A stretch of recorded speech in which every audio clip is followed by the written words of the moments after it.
Indeed.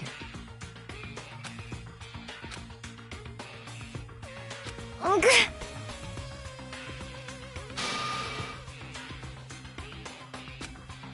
What did you say?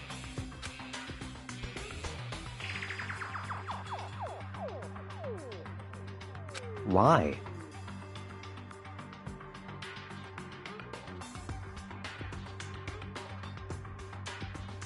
Huh? Hina. No way!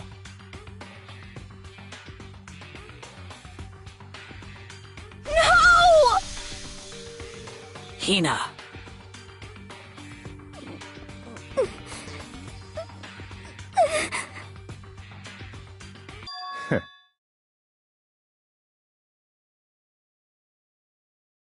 What?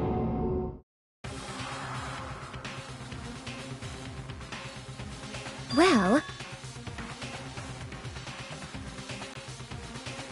Damn.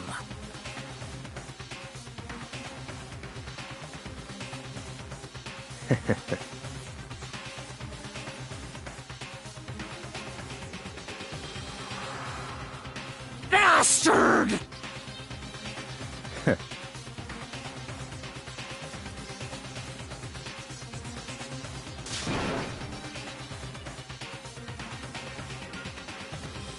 Huh?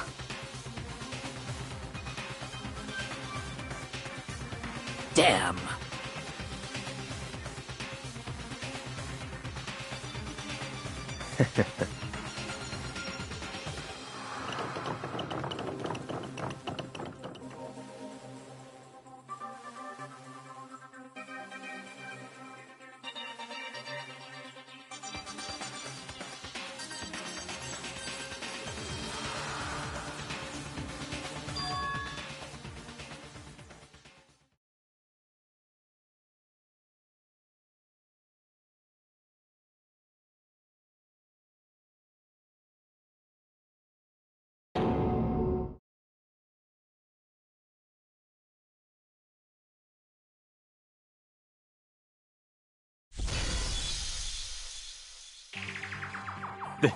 This is... Ugh!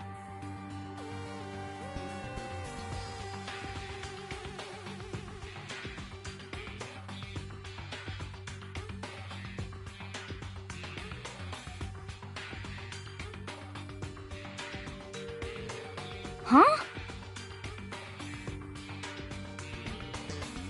Stop talking.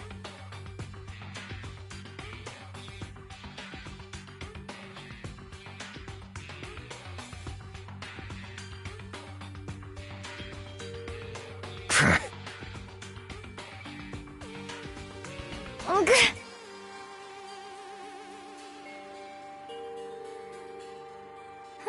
Huh? Not possible. Huh?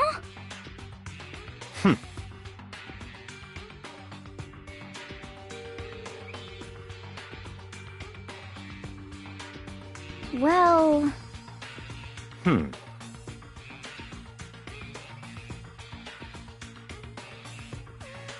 It is so.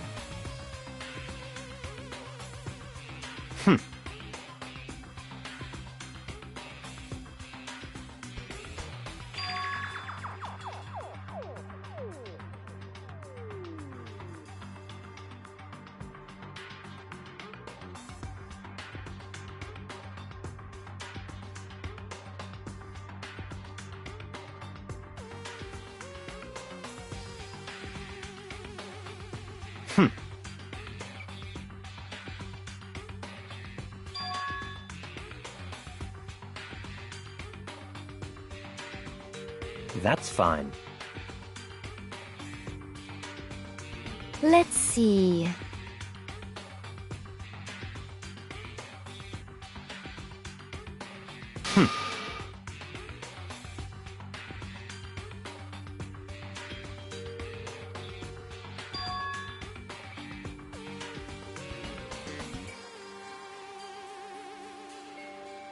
That's right.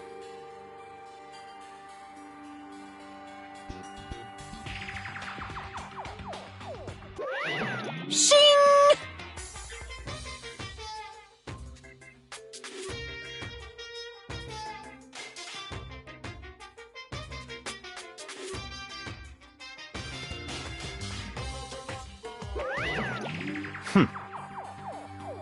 Let's see.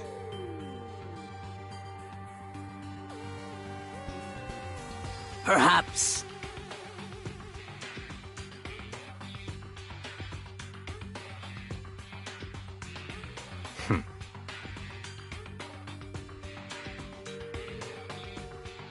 In other words...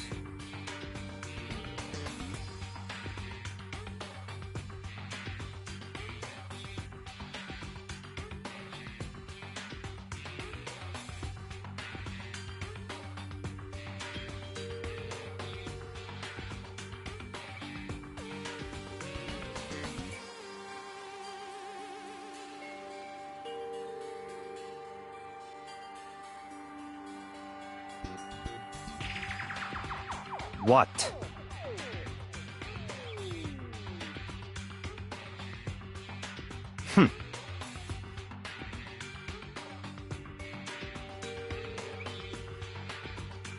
So then... But...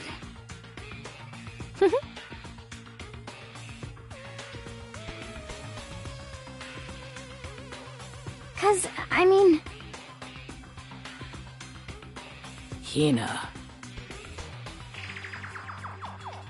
Huh?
Huh?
Come on.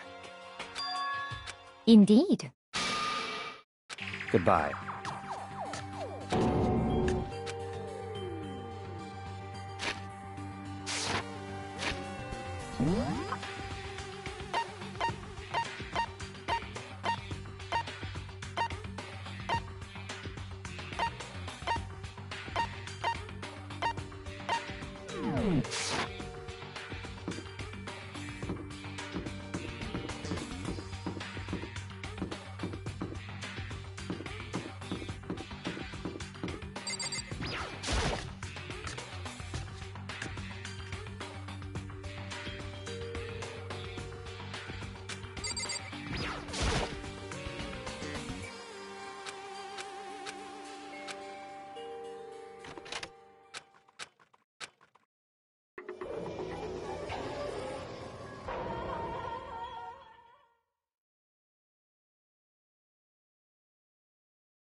A body has been discovered!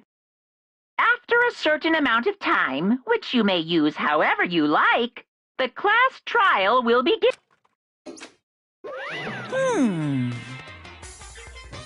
It's the Monokuma file!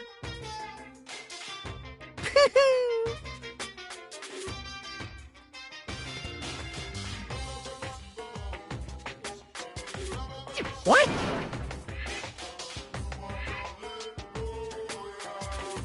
Stop talking. Punishment is waiting for you.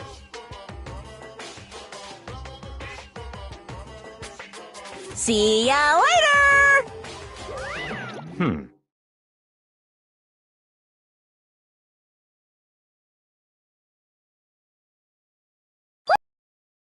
That's terrible!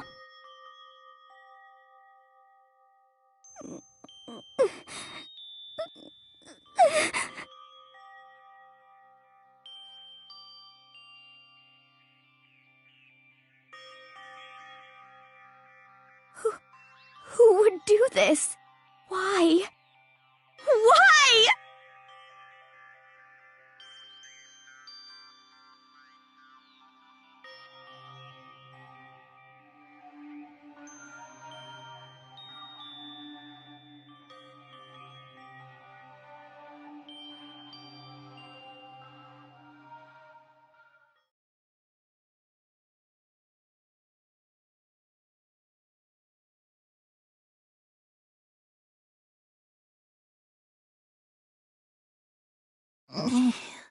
He's alive again?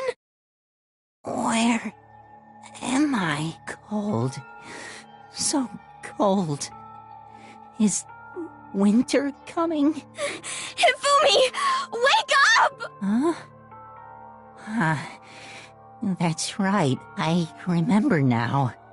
Hope's Peak. Come on, you gotta wake up! I remember everything before I met you all.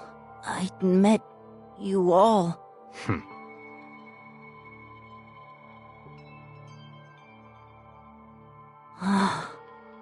The light, it's reaching out to me like the tail of a comet. Hey, Hifumi! Who was it? Who attacked you? Who tried to kill you? Who killed me? That's right. I remember. Their name. Yasuhiro.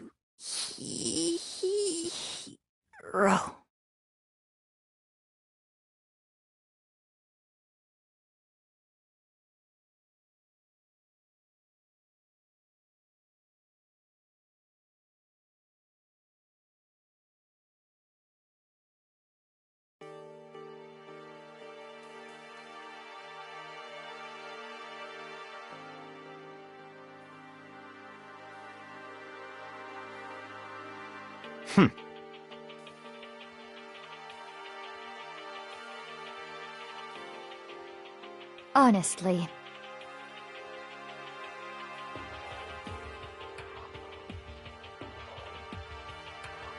Stop talking.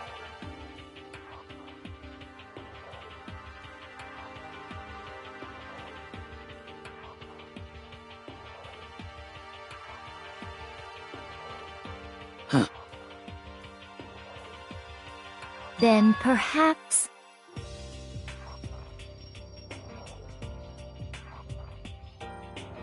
So, in other words,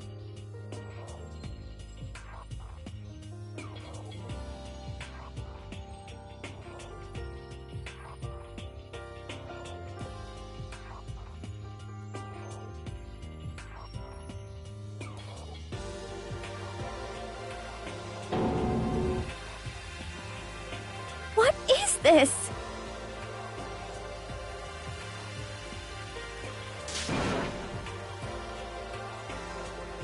that's fine.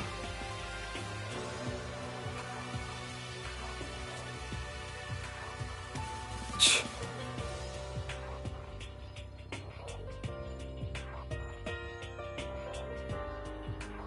Indeed.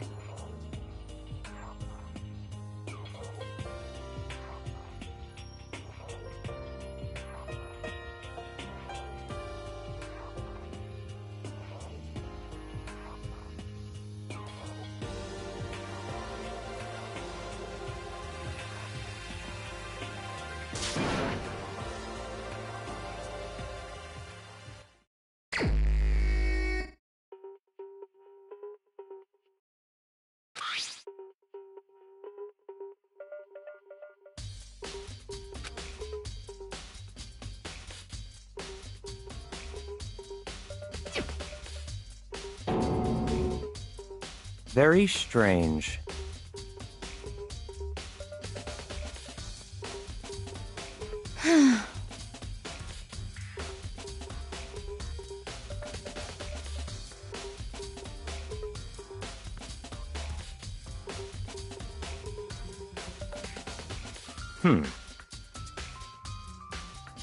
Well.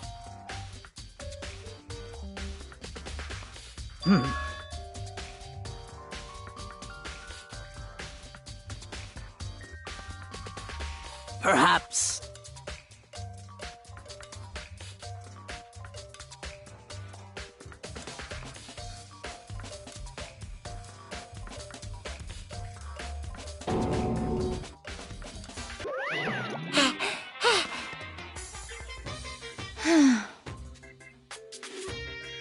Monokuma appears! Yep.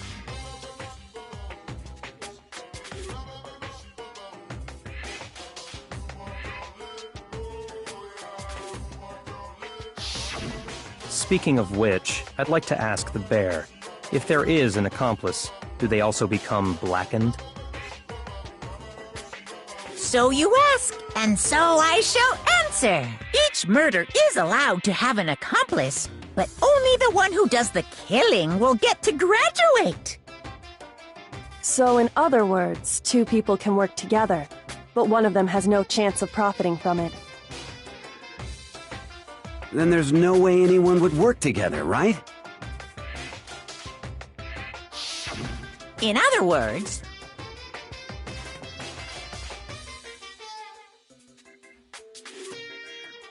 So then... Hey,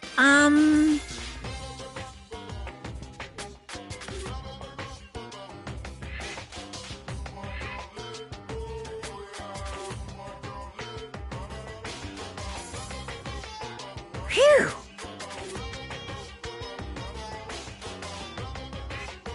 So, in other words,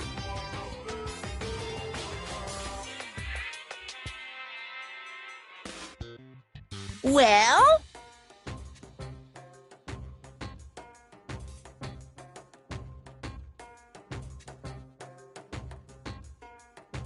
Extreme!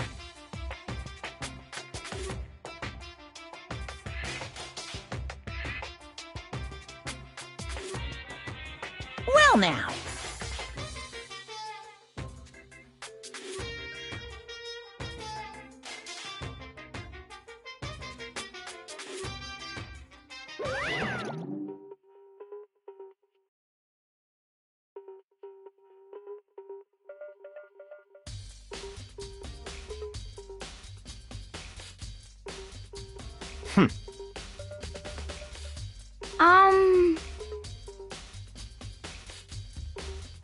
However...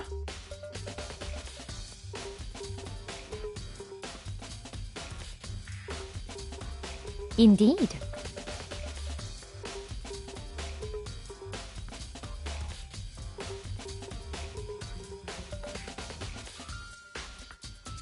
So,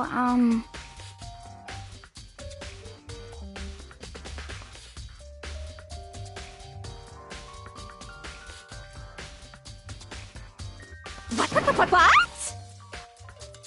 Oh!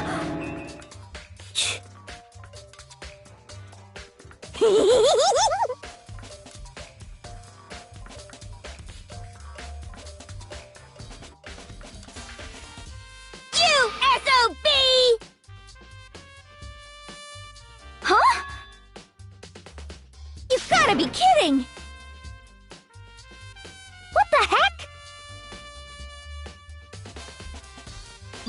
What?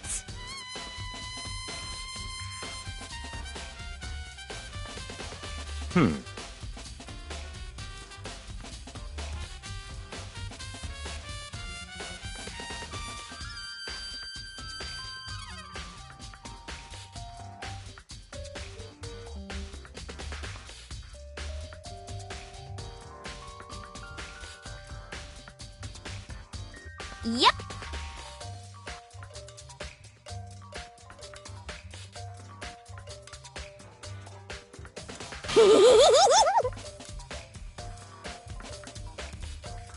What are you saying?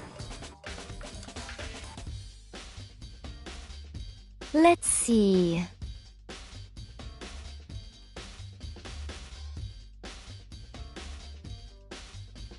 So then...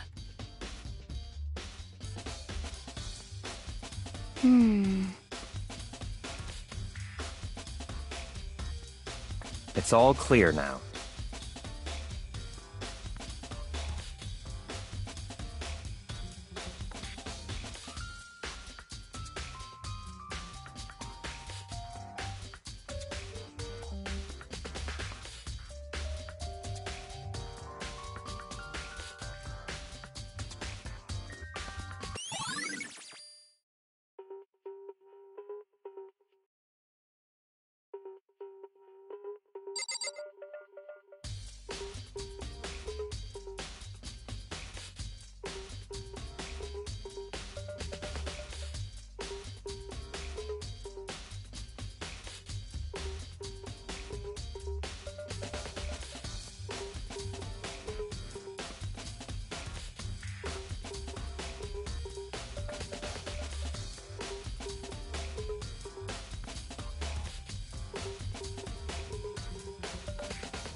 So then...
However...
However,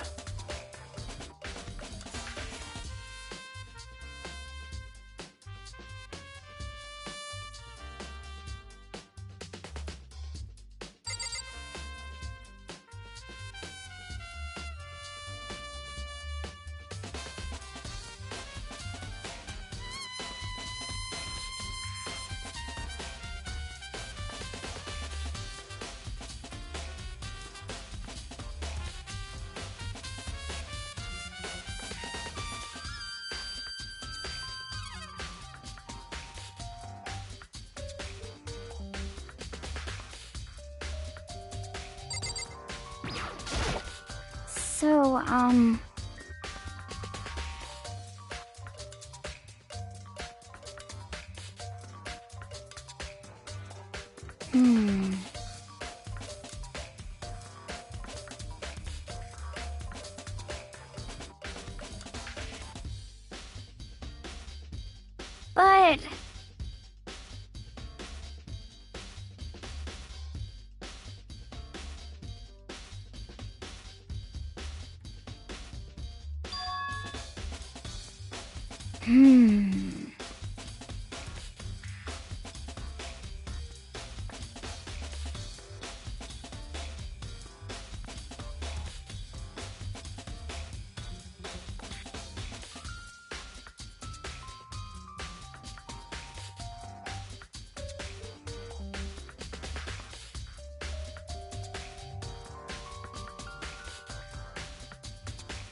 So, in other words,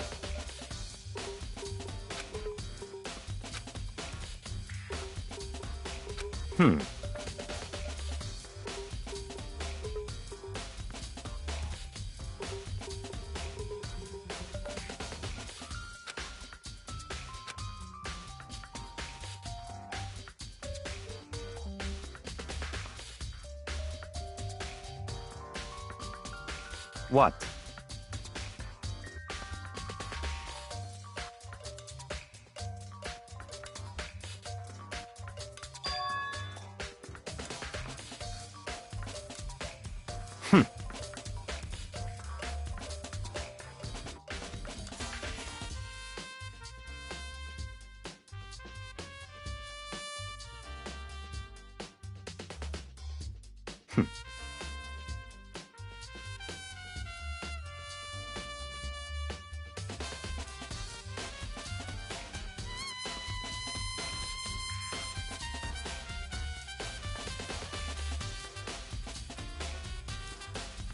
What?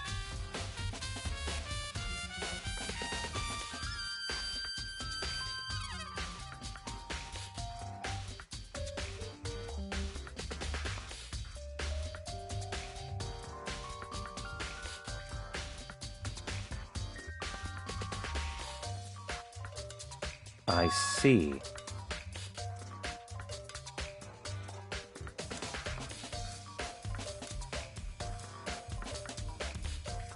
That's enough.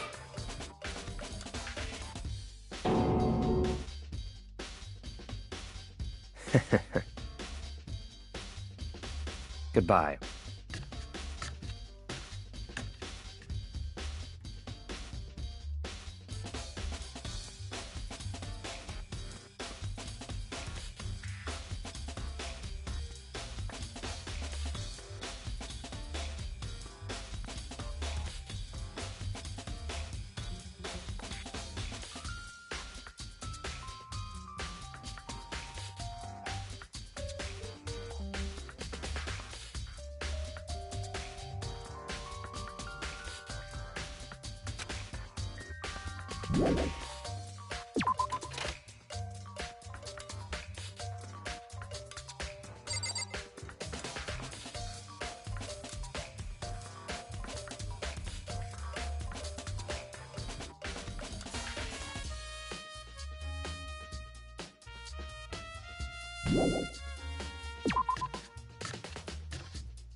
Let's see.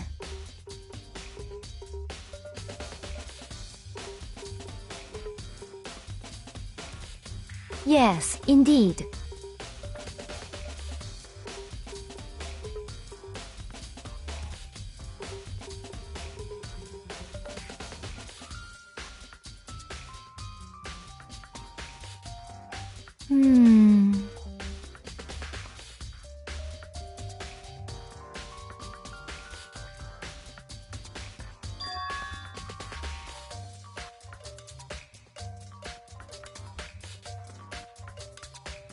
Indeed.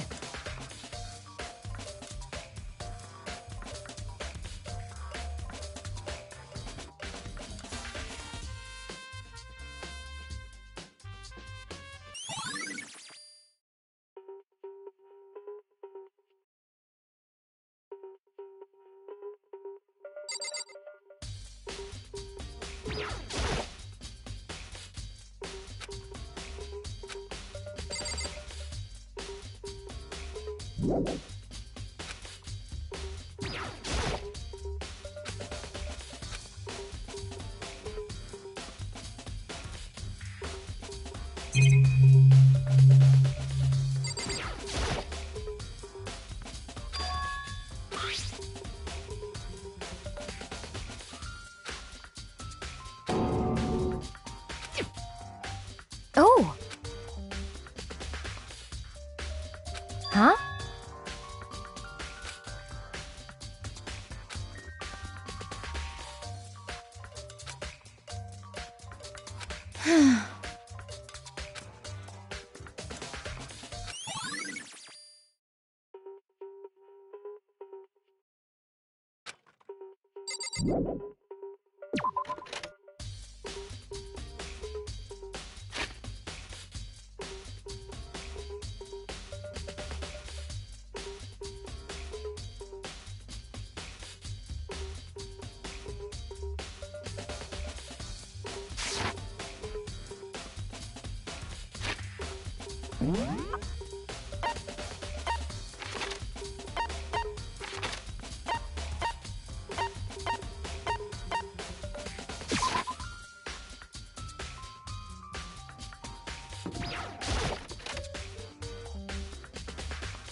It's all clear now.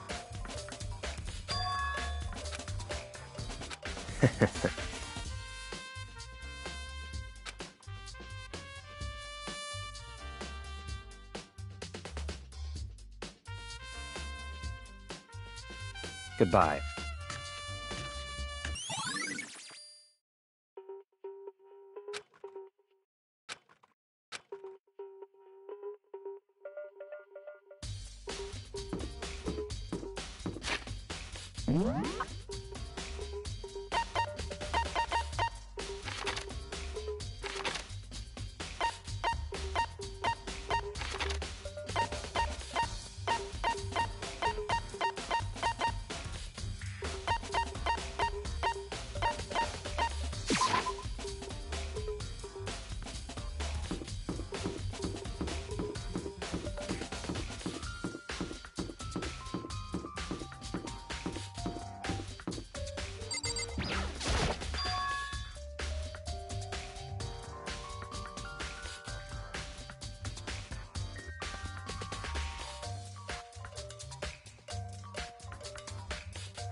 Just a second!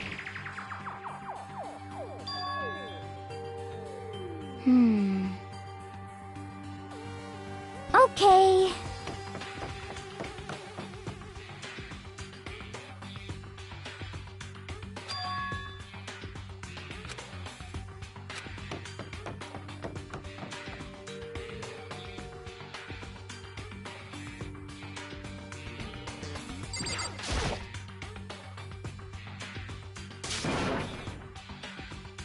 I mean...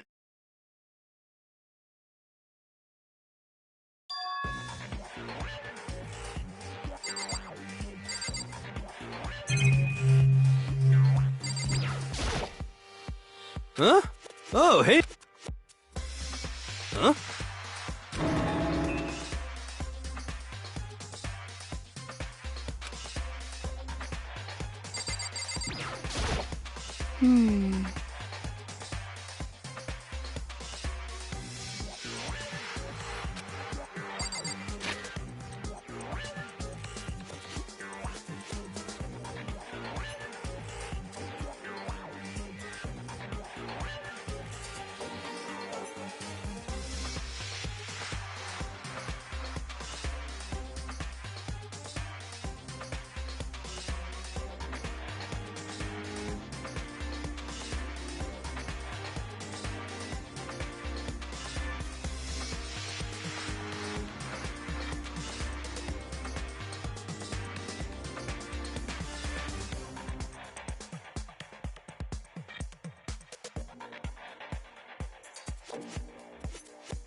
Right.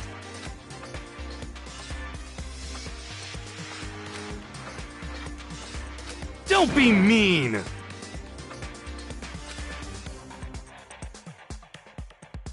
What?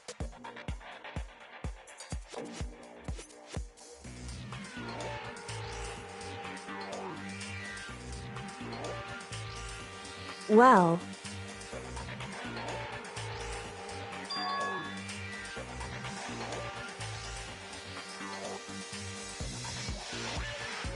It's nothing. Hey.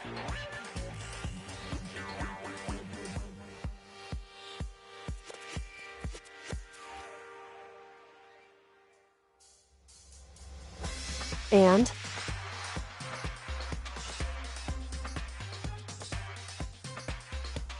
I mean...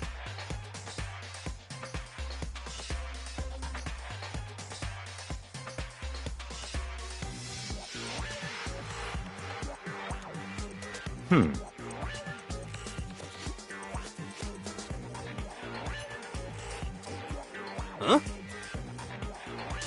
Let me out of here!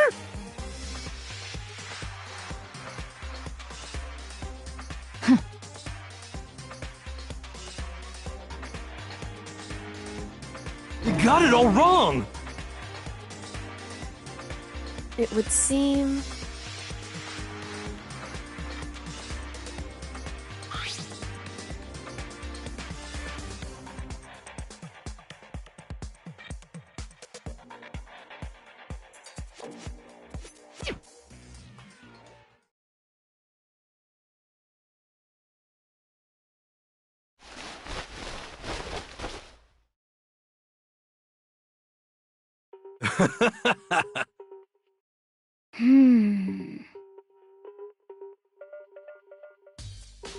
So then...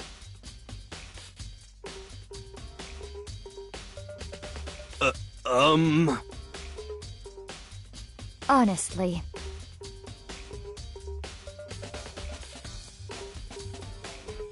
Is that okay?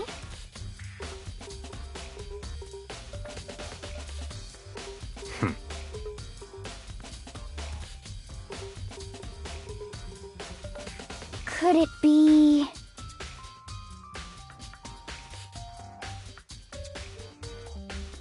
That's terrible!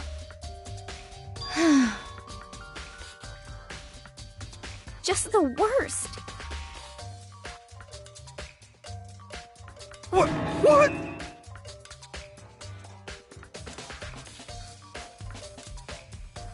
That's right.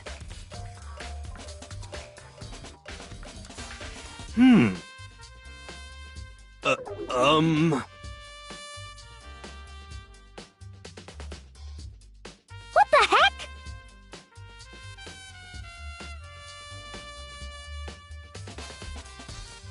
Please!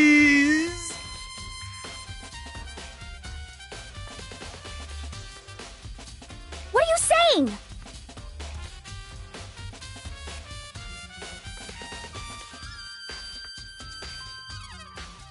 What the heck?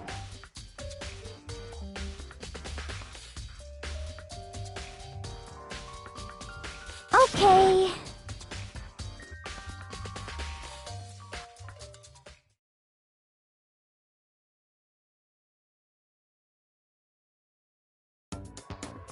Huh. See? Look. See how loose it is? I mean, come on. I'm blind as a bat in here. Can't see my feet at all. I'm surprised you got anywhere in this thing. I'm telling you, it wasn't me! And not to mention, you totally can't bend at the waist. Seems like a pretty obvious oversight. That's not a very nice thing to say. I mean, it's not like I made it. I just got caught up in the moment. Well, either way, now we know for sure, right? I mean, it seems pretty clear that nobody but Hiro could have fit into this dumb costume.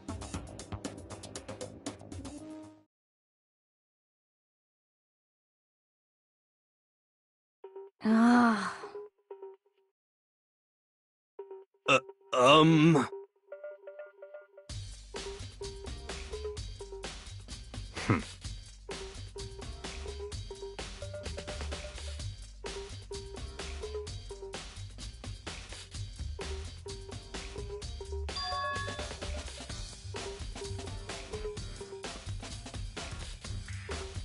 Just a second!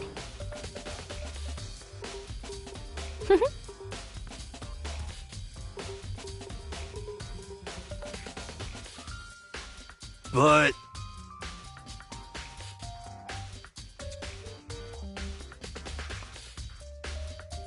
Honestly.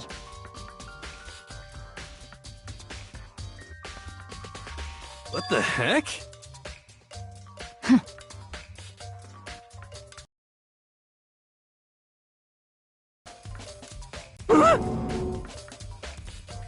Just the worst.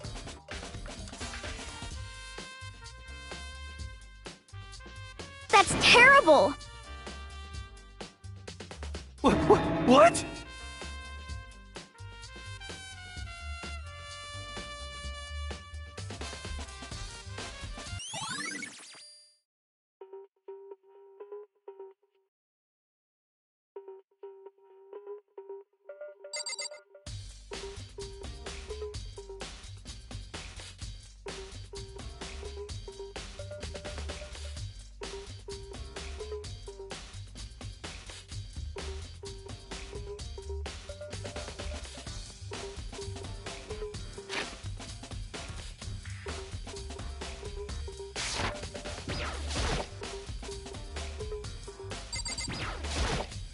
the heck?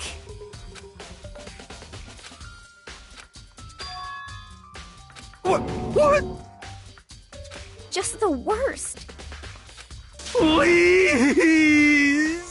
Huh? How about that?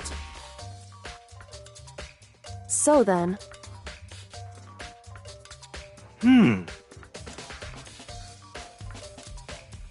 I'm at least 30% right!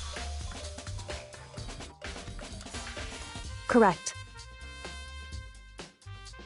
Please! What the heck?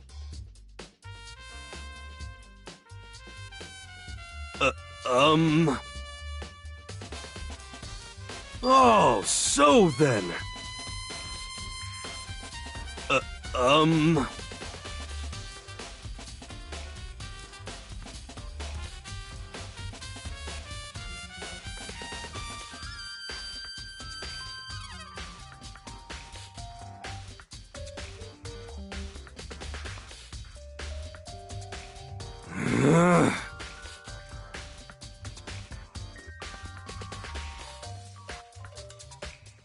Hey.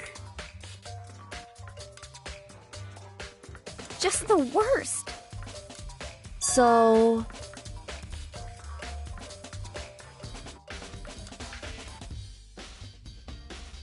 Huh?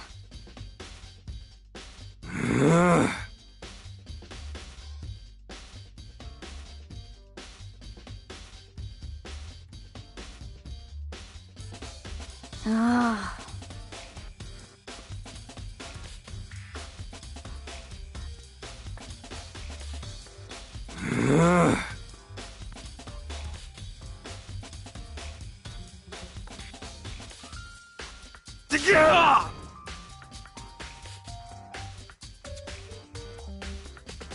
Ah.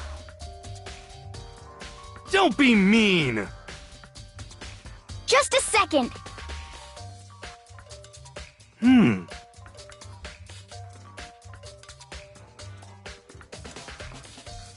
No way! Ah. Please!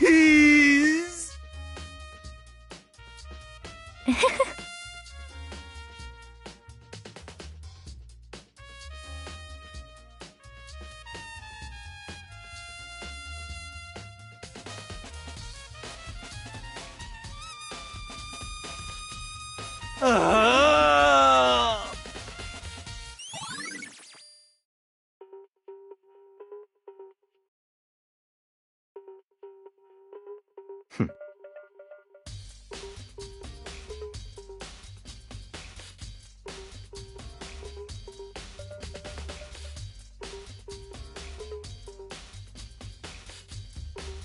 What the heck?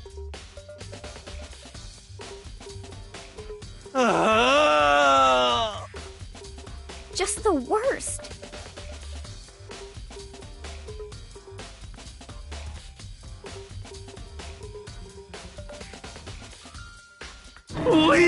Please!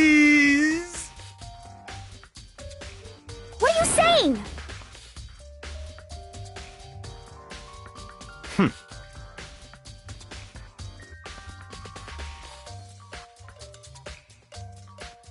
What?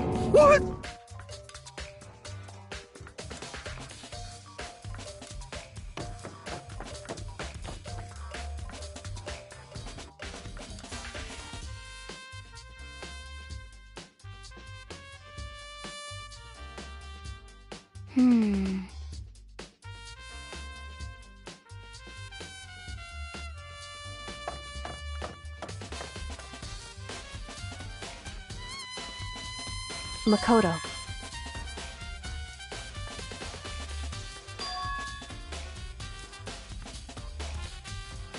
It would seem...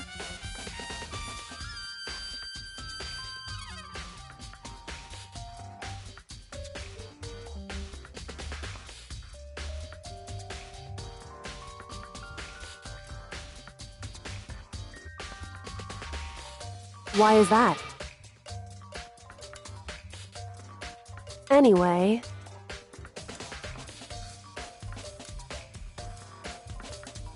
Shall we go? Hey.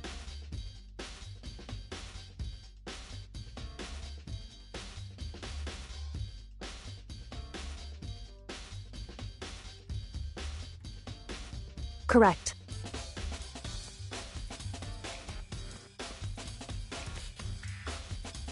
Hey.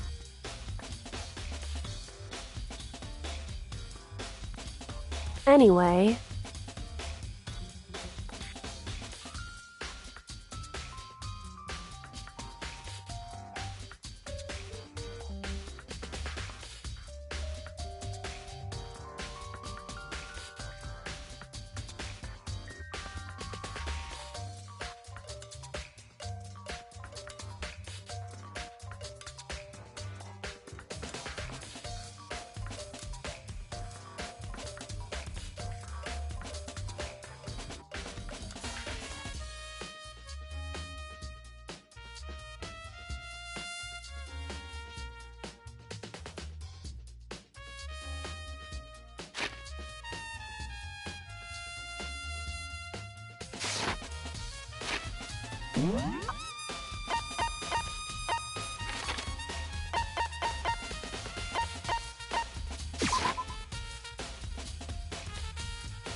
So then,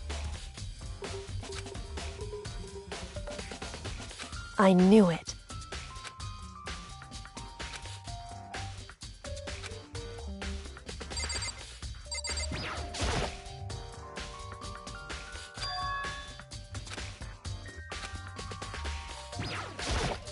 I see. Hey. Whew.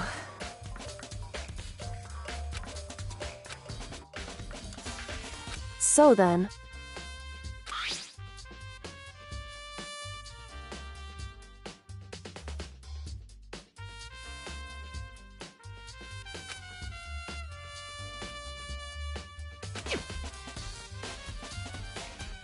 That's right.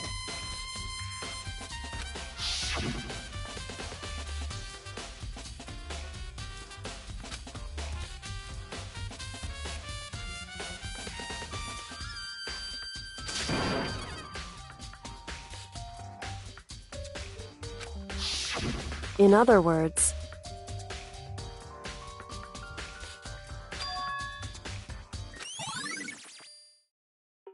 however,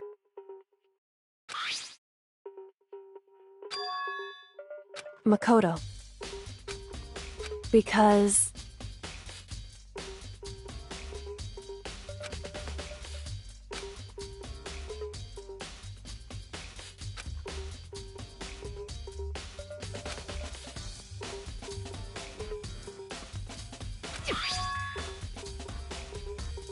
hey,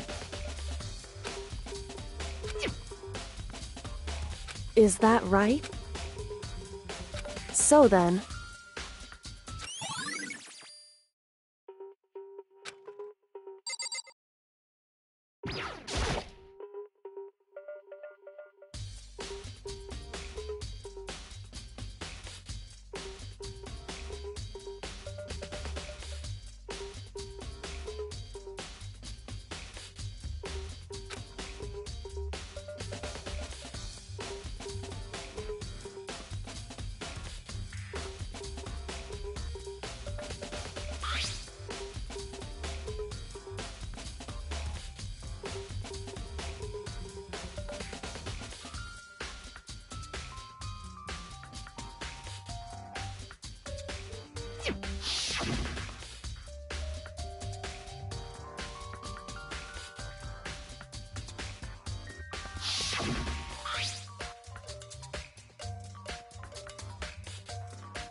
Indeed.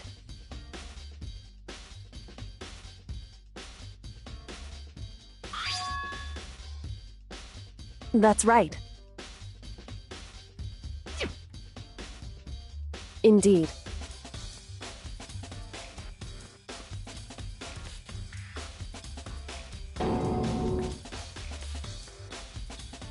Why is that?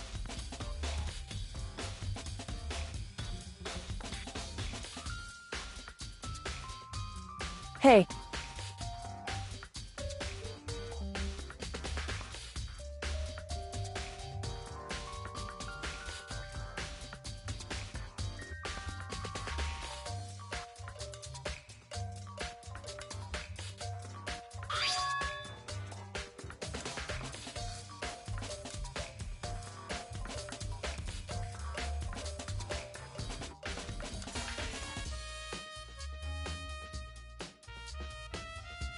So...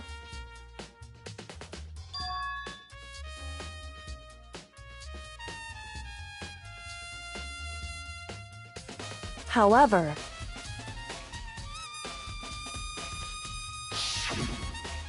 Um...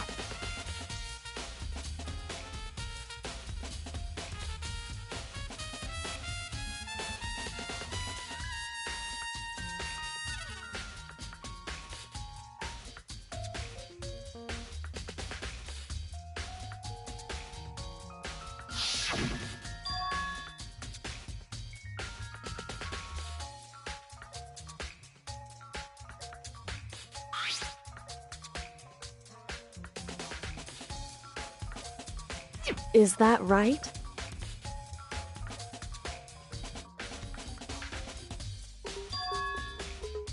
So...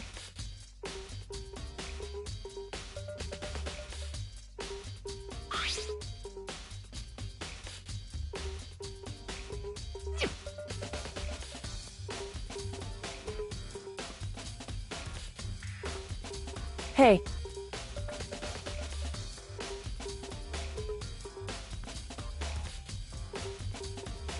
So then...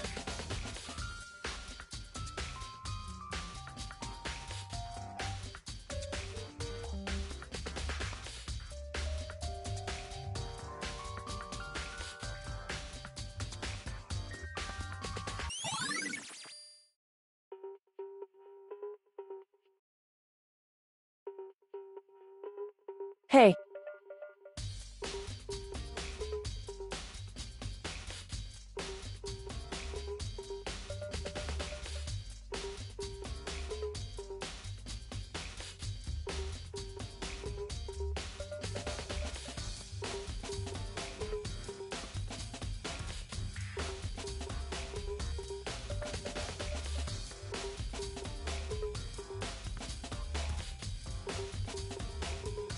Is that right?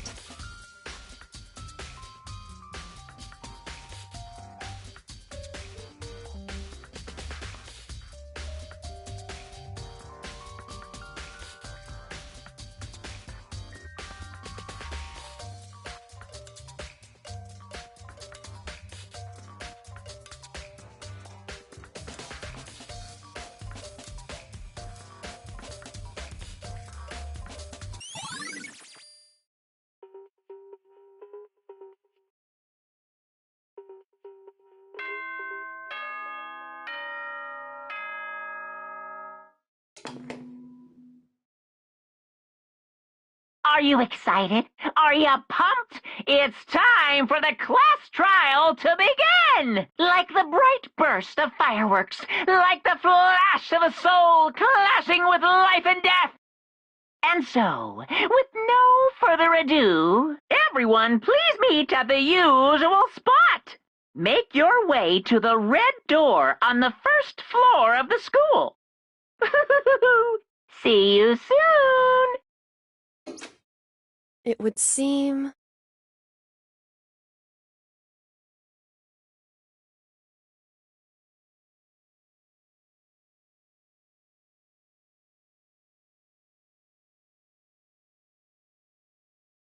Shall we go?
Monokuma appears! Wrong.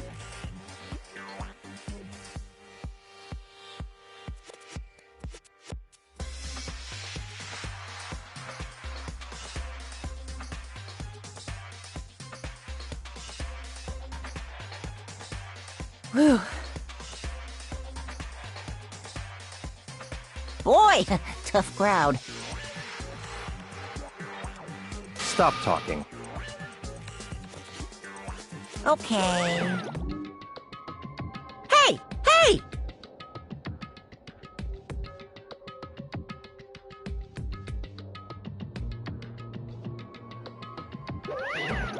Let's go.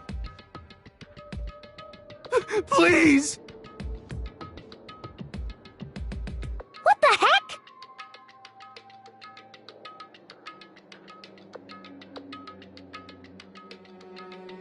What the heck? Hmm.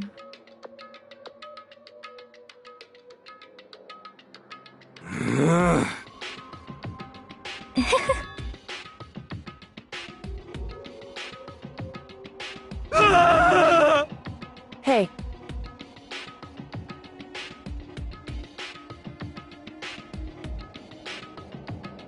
That's right.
Just the worst.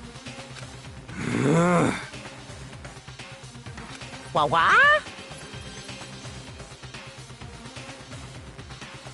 Come on.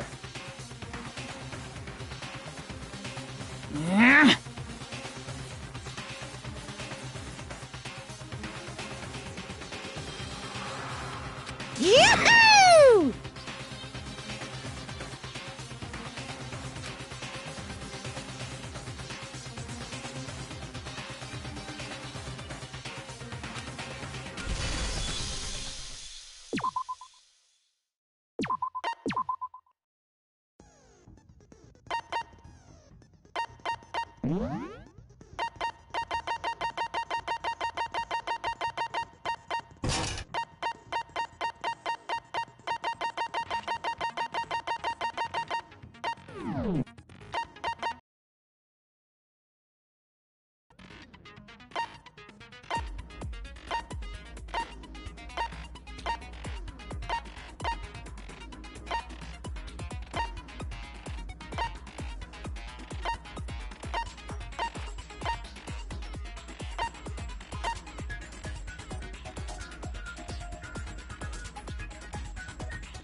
Let's begin with a basic if you and I'll punish every now. We already know who did it. Was that? It was Hiro.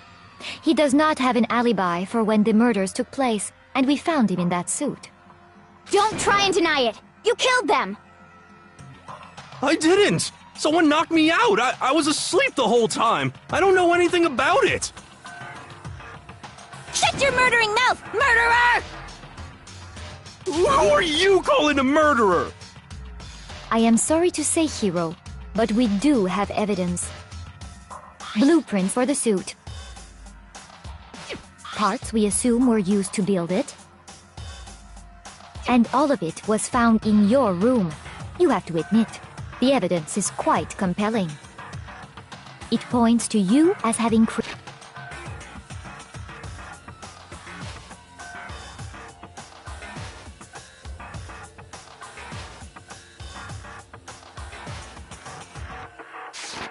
How many times do I have to tell you? I don't know, I don't know!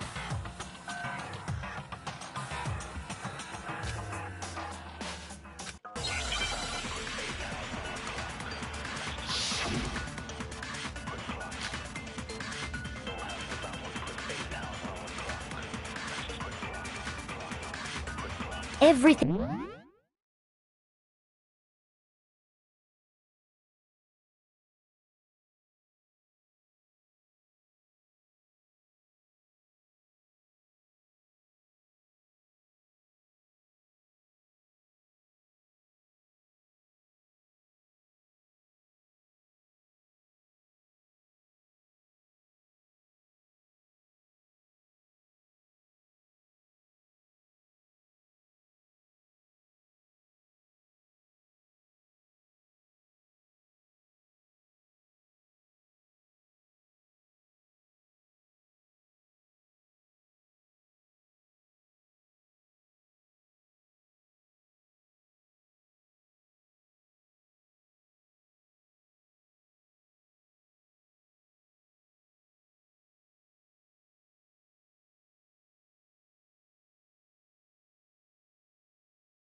Thing we found in your room.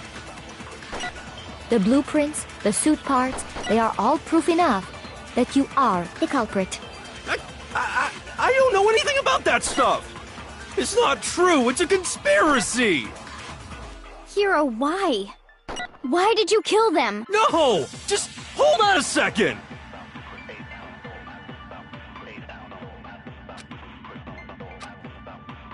Everything we found in the blueprints, the suit parts, They are all proof in.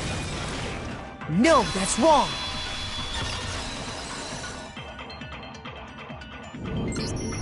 Are we sure Hiro really made those blueprints? what do you mean? Well, take a look at this. It's the note that Hiro wrote, asking everyone to meet up after Alter Ego disappeared. The handwriting's obviously different, wouldn't you say? When you compare it to the blueprints. There's no way you could think the same person made both of them. Unless that person made it a point to disguise their handwriting. No, the differences are bigger than that, I think. Come on! I'm not smart enough to think of trying to change my handwriting anyway. So, Makoto, are you saying you don't think Hiro's the culprit? And he's not the only one. I think Hiro's innocent as well. What? Then who was in that Robo-Justice suit? Is it like Hiro said? Was there really someone running around in a second suit? The suspicious individual hidden within the suit. Go ahead, Makoto. Tell them who it was. So, who was in the Robo-Justice suit?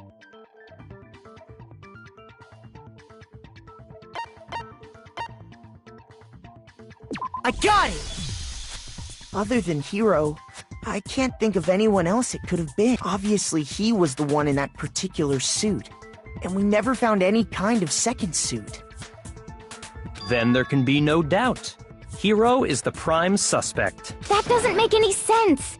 You just said Hiro didn't do it! It makes perfect sense.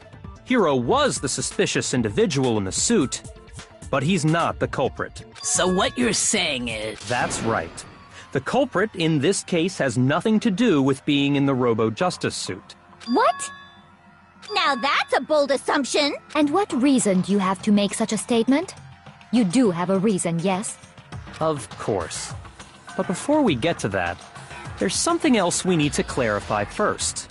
So let's get that out of the way. Hey, stop trying to boss us around!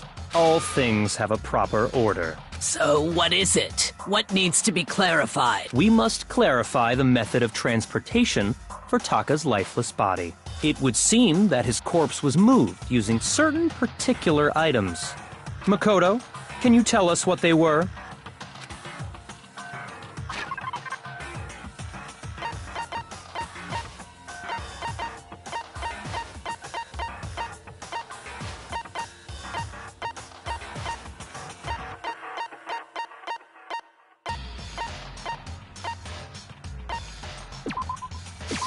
I got it!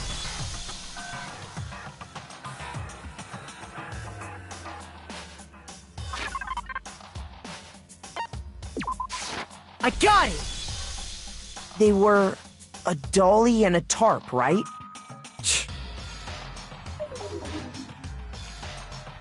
So, let's see if I can explain.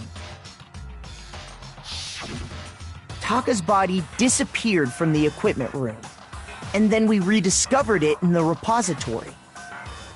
And when we found it for the second time, it was wrapped in a blue tarp, right?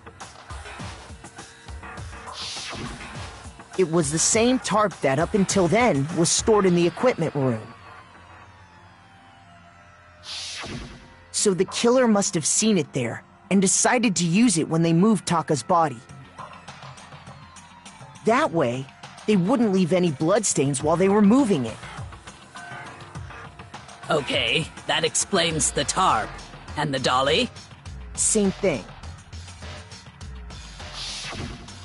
I'm sure the dolly was in the equipment room when we first found Taka's body there. But when the body disappeared, so did the dolly. Later, when Taka's body reappeared in the repository, so did the dolly. In other words, you think they used the dolly to move the body, am I right? But are you sure you are not mistaken? Huh?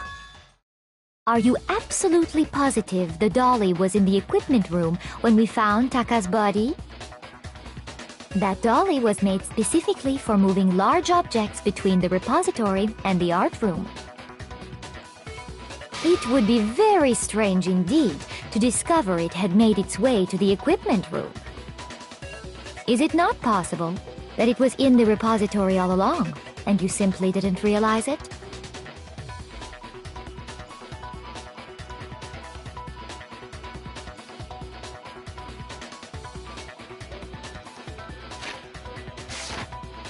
She's raised an objection. How do you respond? There is no shame in being wrong. Nobody expects much from you anyway. We have all accepted the fact that you rarely understand what is going on around you.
You have it wrong! I cannot agree! You are a fool. So pathetic. Lies will get you nowhere. Do your worst! Away with you! You miserable wretch! I cannot agree! You are a fool. Lies will get you nowhere.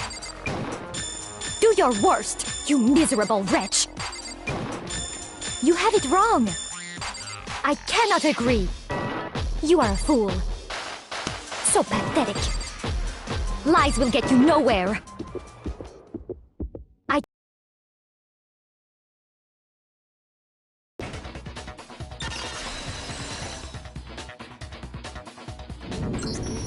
If you're asking for proof that the dolly moved, I have it right here. When I found the dolly in the repository, one of the wheels had a blood stain on it. There was a pool of blood in the equipment room with a tire mark in it that matched the dolly wheel's tread. The killer probably rolled the dolly through the blood on accident as they wheeled the body out of the room. And as the blood dried on the tire, they moved the body into the repository. So there's my proof that the dolly was used to move Taka's body.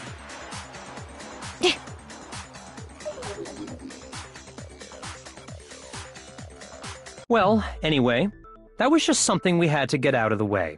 Let's get back to the main subject. Yeah, the subject of how Robo-Justice didn't do it.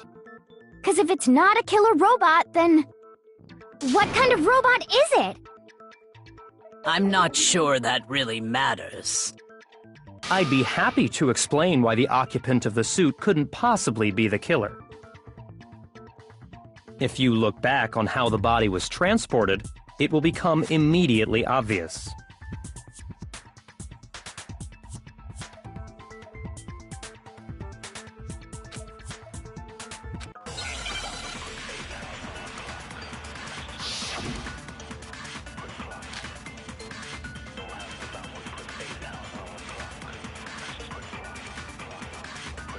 As we know, Taka was killed, and from there, Yeah, the culprit then loaded it onto the dolly and wheeled it off. Now, keep in mind that the dolly doesn't have a head. Well, yeah, but even without a hand, all you'd have to do is bend over. No, that's wrong!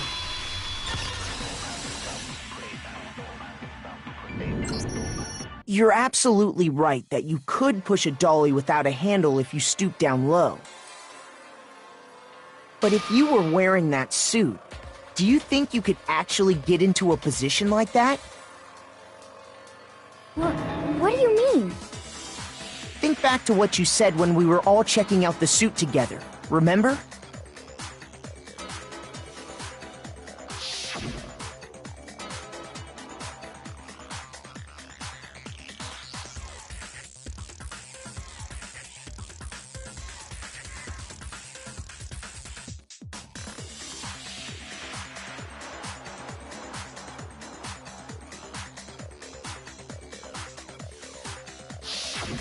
When you're in that suit, not only can you not see your feet, but you can't even bend at the waist.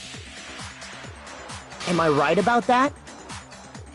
Now that you mention it, yeah. It seems like it'd be awfully hard to push that dolly if you couldn't bend over. Well, what's to stop you from simply pushing the dolly with your feet? When you can't even see your feet? You really think someone could kick the dolly all that way? Yeah, it'd be totally impossible. Not that I can say for sure myself. On top of that, if you were wearing such a rigid, cumbersome suit, it's very unlikely you would have the dexterity to go about wrapping the body in a tarp. Well, I mean, isn't that just a matter of taking off the suit when you're ready to move the body?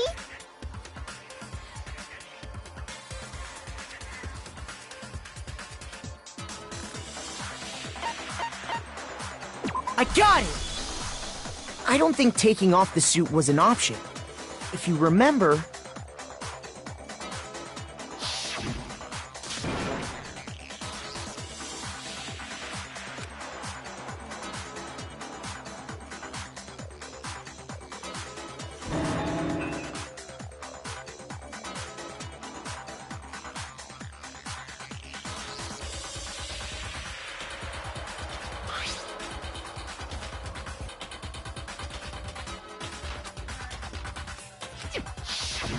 That's true. It seems impossible to put the Then, you really can't take it off by yourself? Hiro wasn't just making it up? Of course I wasn't making it up. If he could have gotten it off by himself, I don't think he would have let us see him wearing it. Showing up in the suit was basically an invitation for everyone to suspect it. Yeah, that's right!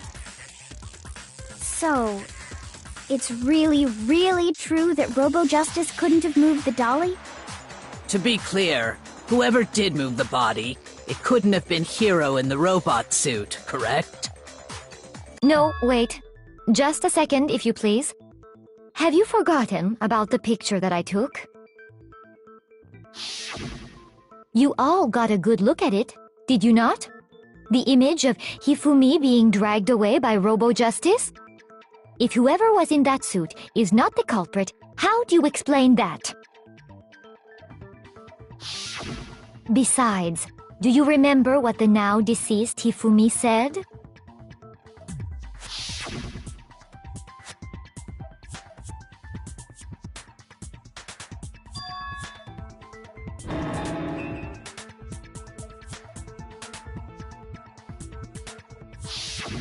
So long as those facts exist, the proper conclusion is beyond question. The individual inside the suit and the culprit are one and the same. It was Hiro, without a doubt. Yeah. Yeah, that's gotta be right. Hold on a second! There's no hurry to decide who did it. Before we rush to a verdict, shouldn't we explore every single possibility? Instead of seizing on one viewpoint, the truth is uncovered by analyzing things from every angle. Perhaps, but where do we go from here? Let's review this series of unfortunate events from the beginning. Maybe we'll uncover something new. What a pain in the ass! I don't disagree, but our lives are on the line. If this is what it takes, we have to do it. Plus, maybe we'll get to find out where the heck Kyoko was when everything went down. All right then, let's take another look back at what happened. I suppose we could start with this morning. 4 of us gathered together in the dining hall. Makoto, Hina, Kyoko, and myself. We waited there for quite a while, but nobody else showed up, so we went to look for everyone. That was around 8 a.m. And as soon as we split up, Kyoko went missing. Soon after that, Hina found Celeste in the rec room and quickly came to get Makoto and me. It seems I was unconscious for about an hour after I was attacked by my mystery assailant. I know it was an hour because I remember being attacked a little after 7. That was when we saw Celeste's picture and discovered that her assailant had been wearing a strange costume. As it turns out, it was Robo-Justice. It also soon became clear that this same Robo-Justice had abducted Hifumi. We were soon joined in our search by Byakuya and Toko, and then went on to find Hifumi in the library. He was injured, so we took him to the nurse's office and resumed our search for the suspect. But not long after leaving the nurse's office...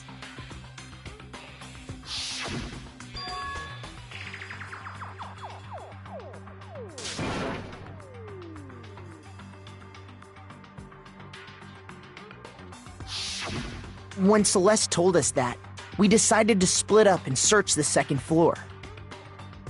And soon after that, I saw someone moving around on the third floor, and I yelled out to everyone as soon as I did.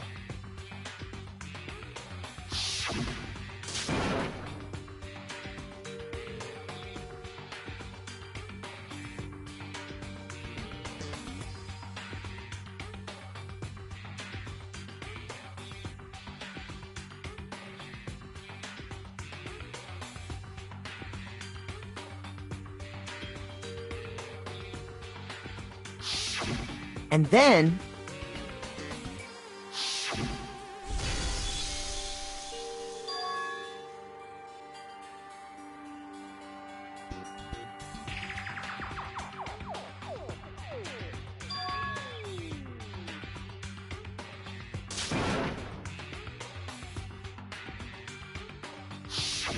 At that point, we decided to divide up into two groups. Celeste, Hina, and I went back to the nurse's office, while Sakura, Byakuya, and Toko chased after the suspect. When we got back to the nurse's office, we found Hifumi, dead. And that's when we heard the body discovery announcement. I left Celeste and Hina there and headed back to the third floor to let the others know what had happened. Meanwhile, we had just discovered Taka's body in the equipment room. We must have found both bodies at almost exactly the same time, because we heard the same announcement not long after we discovered his body. And that's when I told you guys about Hifumi. Then the three of us headed for the nurse's office. But right after we left the physics lab, we ran into Celeste, who'd arrived after us, and she told us something very surprising.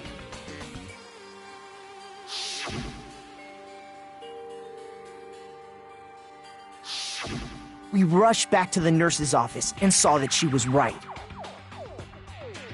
Then we remembered we'd left Toko passed out in the equipment room, so we...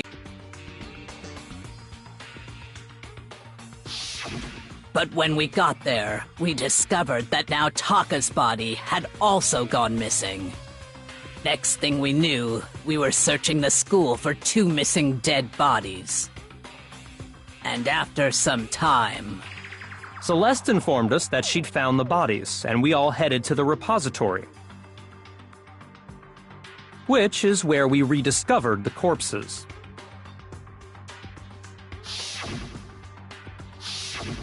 I think that about covers it. I see. The whole thing sounds exceptionally complicated. It certainly seems to me that these are not a simple series of connected events. Okay, well, if that's true, then what? Rather than a single series of events, I think we have to consider each murder a separate situation. And from there, we can uncover the contradictions surrounding all of them. Now then, let's get started, beginning with what happened to Taka.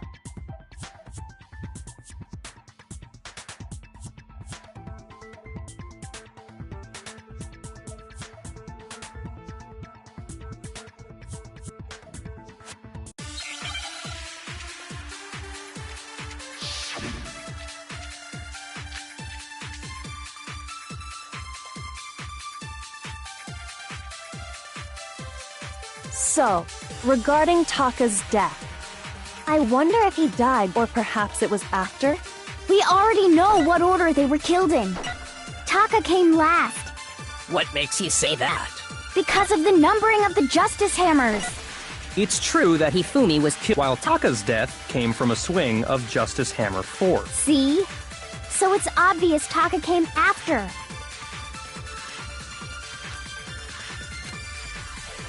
So, I wonder if or perhaps it was after. We already know what order they were killed in. Taka came last What makes you say because of the numbering of the Justice Hammers.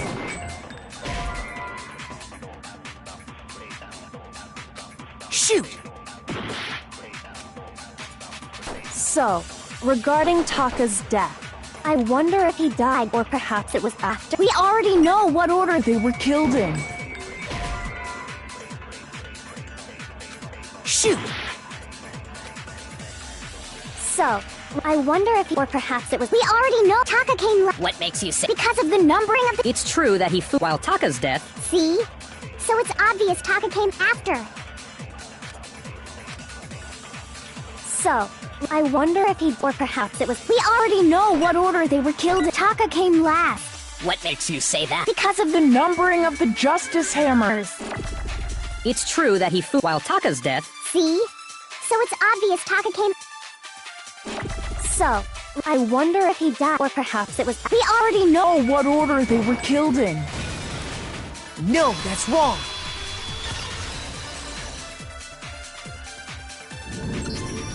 Hold on. There's no reason to assume that the hammers were used in the same order as their numbers. If anything, that's just another way the killer tried to disguise their actions. So you're saying the culprit wanted us to think the hammers were used in order, but in reality, Taka was killed before Hifumi? Okay then, let's see the proof.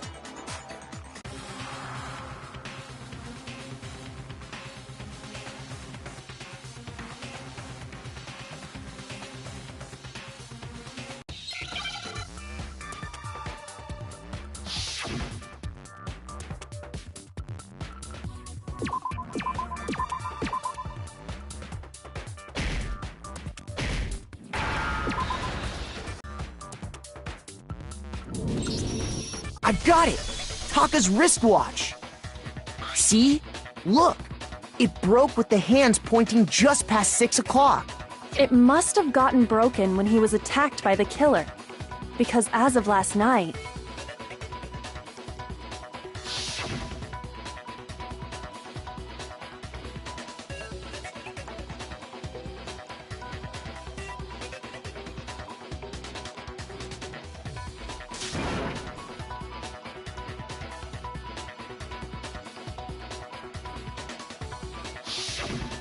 so if it wasn't broken after 6 last night, then he must have been attacked around 6 this morning. And that would be his official time of death. But if that's true, then he was killed well before Hifumi. And before Celeste was attacked this morning, which happened around 7. That's right. Taka was killed before any of the other incidents took place. That simple fact slipped past all of us. We made the wrong assumption about the order of events, all because of those justice hammers. That's exactly why the culprit wrote the numbers on each hammer and had them increase in size. That way, when we saw how they were used in each incident, we'd easily make that wrong assumption. Now, if Taka was killed around 6, then everyone's alibis for his murder go out the window. Because when he was killed, we hadn't met up in the dining hall yet. That may be true in the case of Taka's murder. But all of our alibis still hold true for Hifumi's death. That's right. With him, at least, we're all safe.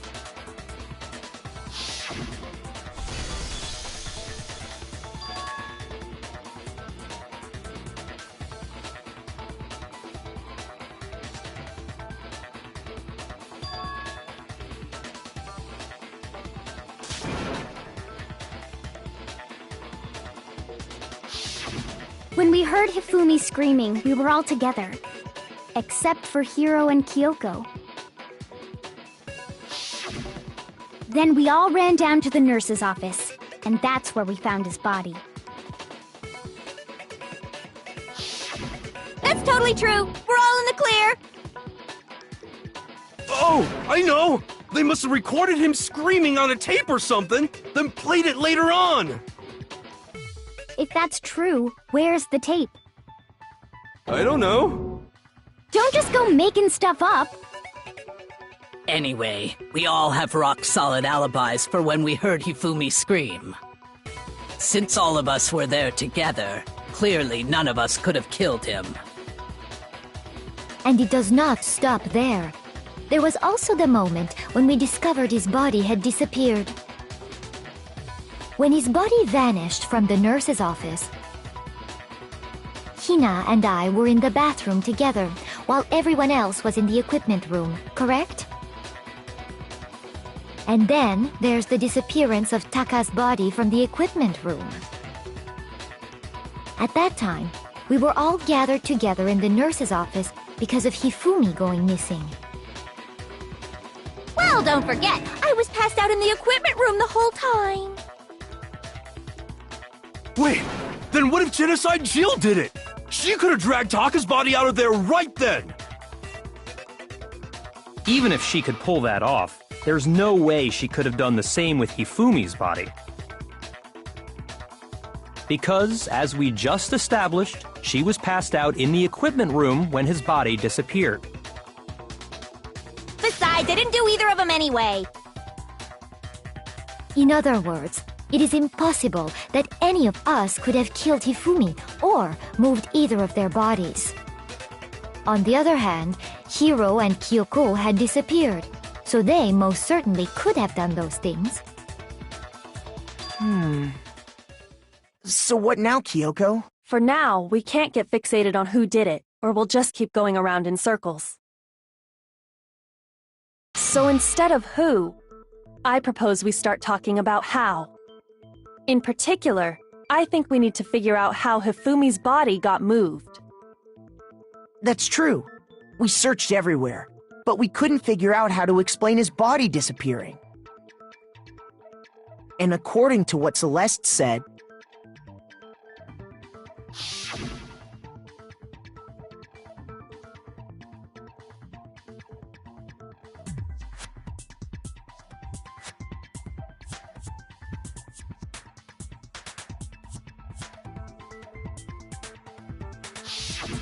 his body apparently disappeared in the 1 minute her and Hina took their eyes off of it.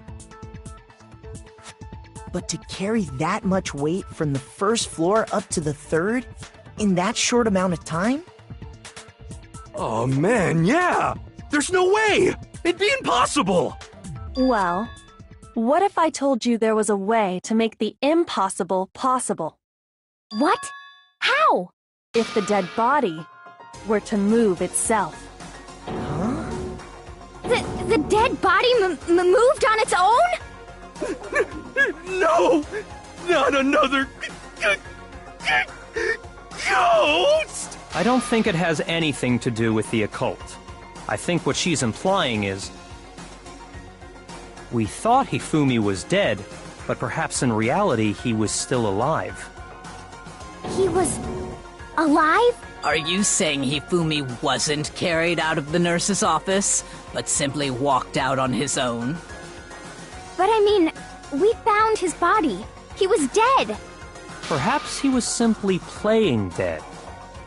That it isn't possible.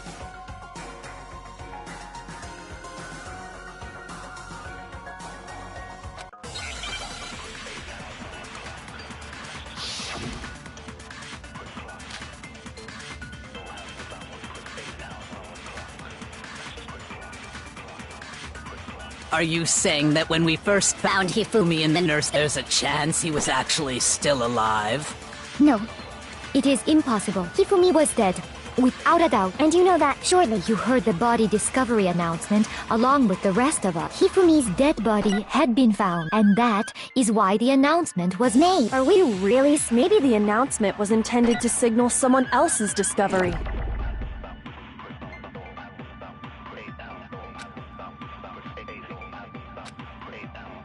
Are you saying that when we first found Hifumi in the nurse's office, there's a chance he was actually still alive?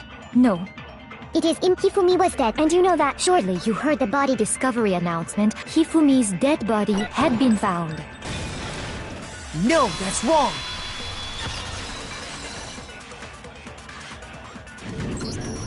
Was the body discovery announcement that was made really intended for Hifumi? Of course it was. The announcement played right after we discovered his body. Maybe. But that was also the same time that Taka's body was found. That's right. It wasn't long after finding his body that we heard the announcement. So there's a good chance we've made a mistake in there somewhere. I think we've confused whether the announcement was for Hifumi or Taka. First of all, if 2 bodies had been found, there really should have been 2 announcements. Maybe Monokuma simply got lazy and rolled them together into one. What do you say, Monokuma? Any comment? Well, it's a very sensitive issue, so I can't go into too much detail. But what I can say about the body discovery announcement is that it's only broadcast when 3 or more people find a dead body for the first time. That didn't answer our question, man. We're asking if you're a lazy bum. No, actually, that was plenty. Huh? He said it's only broadcast when a body is discovered for the first time, which means even if we find the same body again later, he won't make the announcement again. If that's true, then why was the announcement made again later on? Huh? Later on? Exactly. We heard the body discovery announcement twice.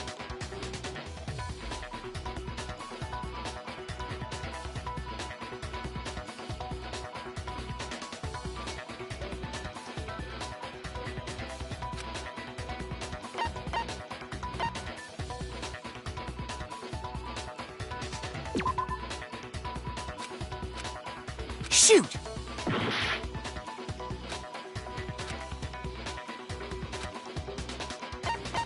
I got it! We heard it a second time in the repository, when we rediscovered the 2 bodies.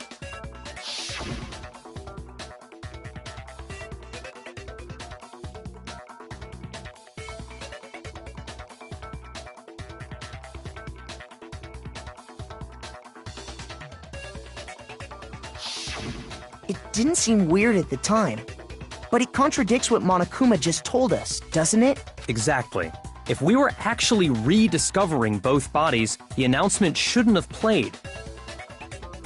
Then in reality, when the 2 dead bodies were rediscovered, one of them was actually being discovered for the first time.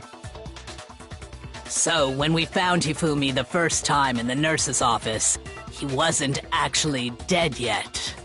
Meaning, he wasn't actually found dead until we came upon him in the repository.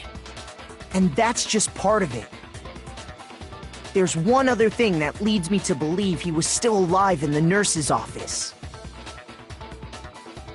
Oh, I know! Because he was super good at playing dead! Bada bing, bada boom! That is the worst logic I have ever heard. But honestly, I do not think there's anything that can prove he was still alive. Okay then, let's take another look at the events surrounding the discovery of his body. Then it should become clear whether he was really alive or not. This whole thing is pointless.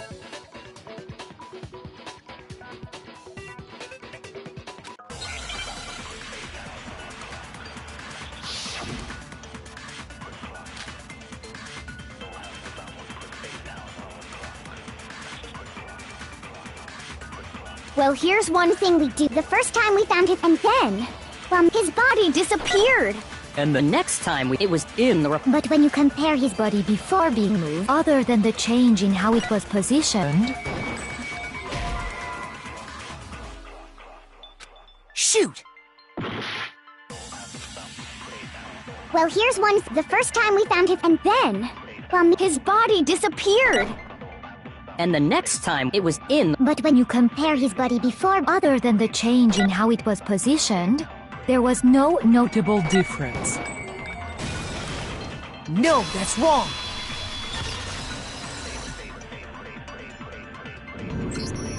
In fact, there was one clear difference between Hifumi in the nurse's office and the repository. His glasses. That fact alone proves that he was only playing dead in the beginning. Perhaps you'd like to fill the rest of us in?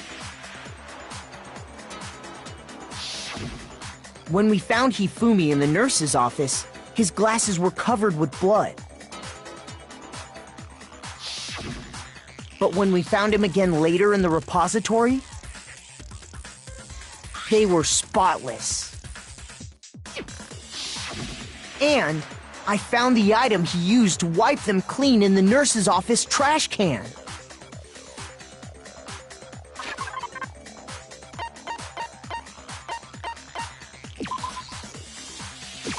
I got it! It was a glasses cleaning cloth featuring a certain cartoon mascot. One look at the bloodstain on the cloth should make things clear.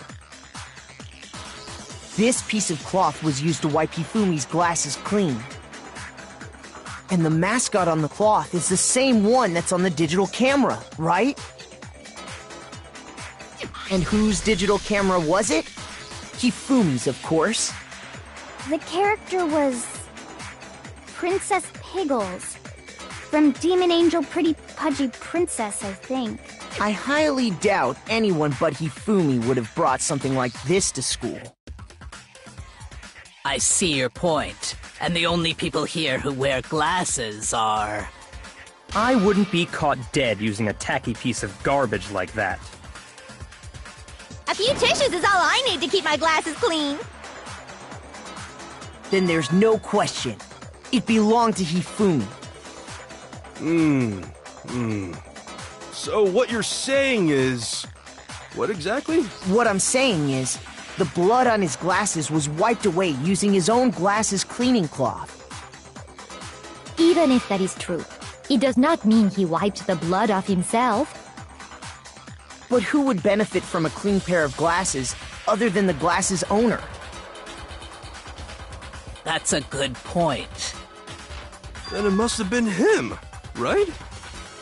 So let's assume that Hifumi was still alive in the nurse's office. He pretends to be dead. Then when he's alone, he wipes his glasses clean so he can see. Then he stands up and walks out on his own 2 feet. And with that, the impossible task of moving his copious corpse becomes possible, wouldn't you say? But then, if he was just pretending to be dead, what was with all that blood? Was it paint or something? The fridge in the nurse's office contains packs of blood for emergencies. He probably used one of those. He figured if he was gonna play dead, he should go all out, so he just dumped it everywhere! But he got crazy with it and had to wipe his glasses off when he was done! God, what an idiot! And if Hifumi was still alive at that point, the disappearance of Taka's body is easily explained. It should be perfectly obvious who must have moved Taka's corpse.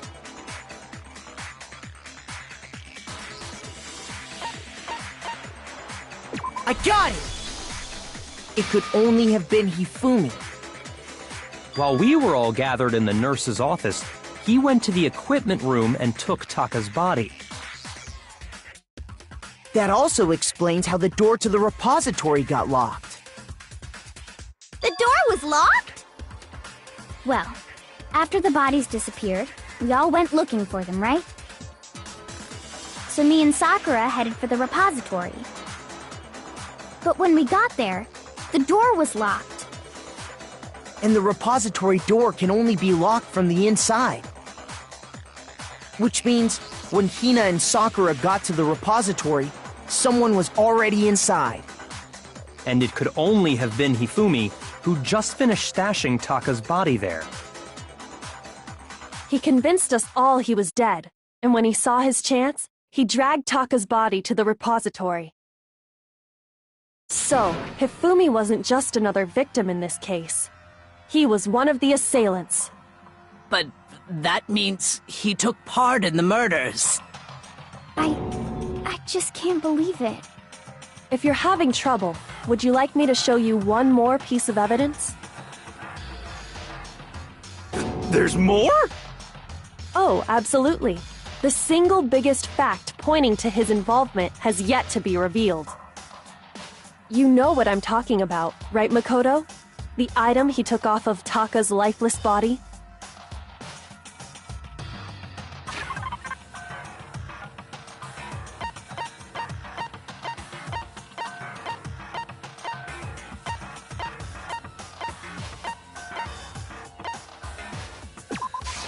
I got it! You're talking about the note Hifumi had hidden away, aren't you? Hidden note? That's right.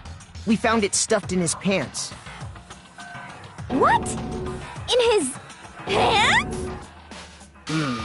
Yes, his pants. Okay, well, forget about the pants for now. Take a look at what the note says.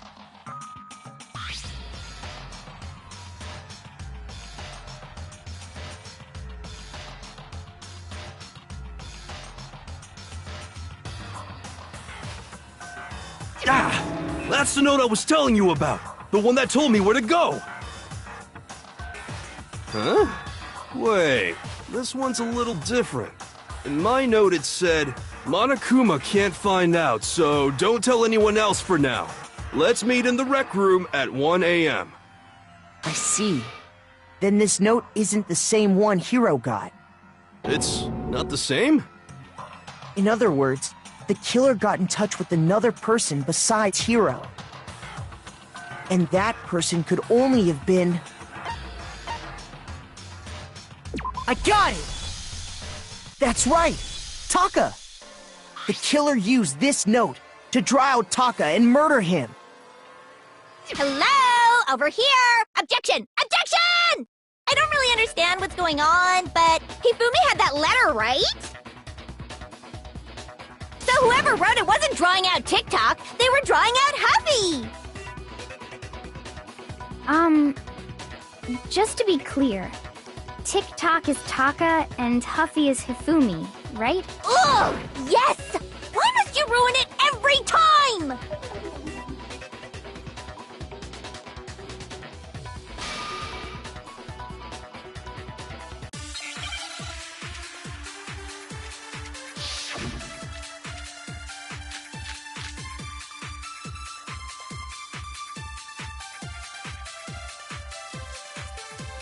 Huffy had the note, right? Then the person it was intended must have been Huffy! But remember what the note said. What time did it say to meet? 6 a.m. The time doesn't matter! The note has nothing to do with TikTok! No, that's wrong!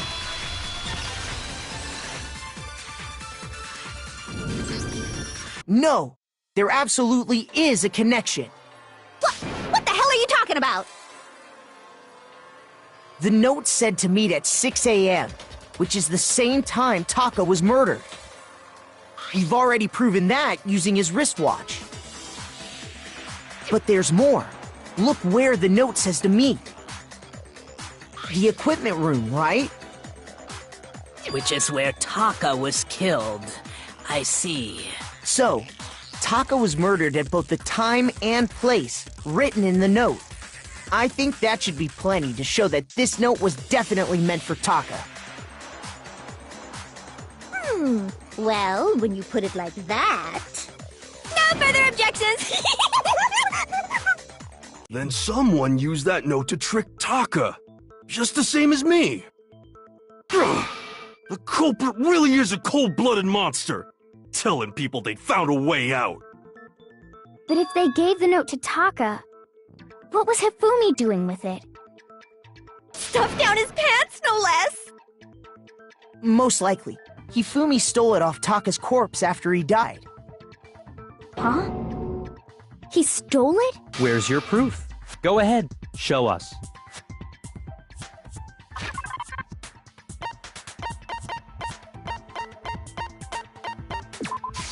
I got it! When I searched Taka's body, I saw that his lifeless hand was gripping a small scrap of paper. If I'm right about this, the sheet of paper this piece came from is... I knew it! It fits perfectly with the note we found hidden on Hifumi. Then Taka's scrap and Hifumi's note... Yup, they're from the same piece of paper. Hifumi had the note meant for Taka, while Taka's corpse still grasped a small piece of that note. There's only one way to explain it. Taka died clutching the note. Hifumi tried to free the note from his death grip, leaving behind only one small scrap. Did I get all that right? That means Hifumi knew the note was important. Exactly. Which proves that he was an accomplice in the murder. Whoa. Yeah. After seeing all this, Hifumi was super involved in this whole thing for sure. In fact, he was behind the whole thing. In fact, he's still alive! Sorry, no. When we found him in the repository, Hifumi was truly and completely dead. The second body discovery announcement proves that. So then, who killed Hifumi? Whoever did is the mastermind, the true killer. He was killed in the repository, so he must have been killed not long after transporting Taka's body. So, he must have been killed after Taka's body vanished, but before we found both bodies in the repository. During that time, we'd all split up and were searching for Taka's missing body. In other words, during that time, none of us have alibis. Wait, but me and Sakura were together. Stop trying to steal the spotlight, you stupid walrus! Who are you calling a walrus? Anyway, when they were killed bothers me too. But there's something that's been bothering me even more. And what might that be? The weapon they used to kill Hifumi! The weapon? Yeah, because I mean, according to the Monokuma file, the way Taka and Hifumi were killed was almost the same, with them having similar fractures and all. But Justice Hammer 3 and 4 were still laying around in the nurse's office and equipment room, right? So if Hifumi was killed in the repository, the culprit would have had to grab one of the hammers, kill Hifumi, then put the hammer back where they found it. But wouldn't that be seriously risky for him? I'm surprised. It seems there's some semblance of a brain knocking around that skull of yours after all. Hell yeah, it's packed in there good and tight. He's right, though. I don't understand it either.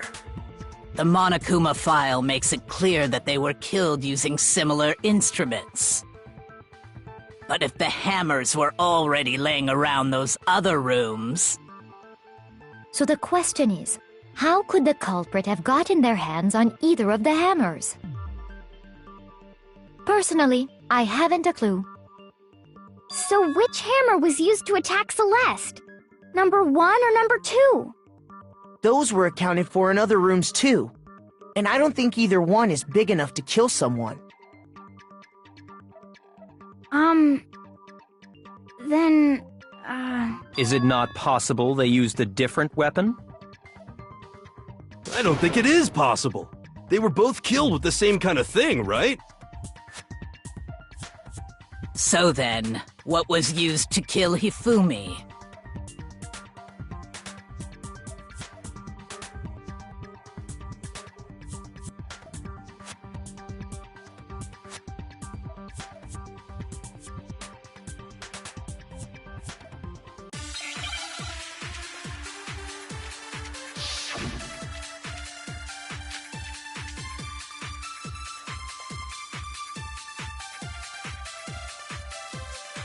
What was used to kill Hifumi? Was it Justice Hammer 3?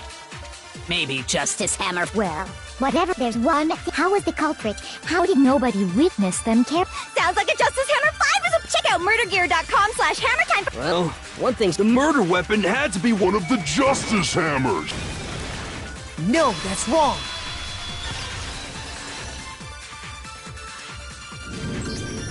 The murder weapon wasn't a justice hammer at all.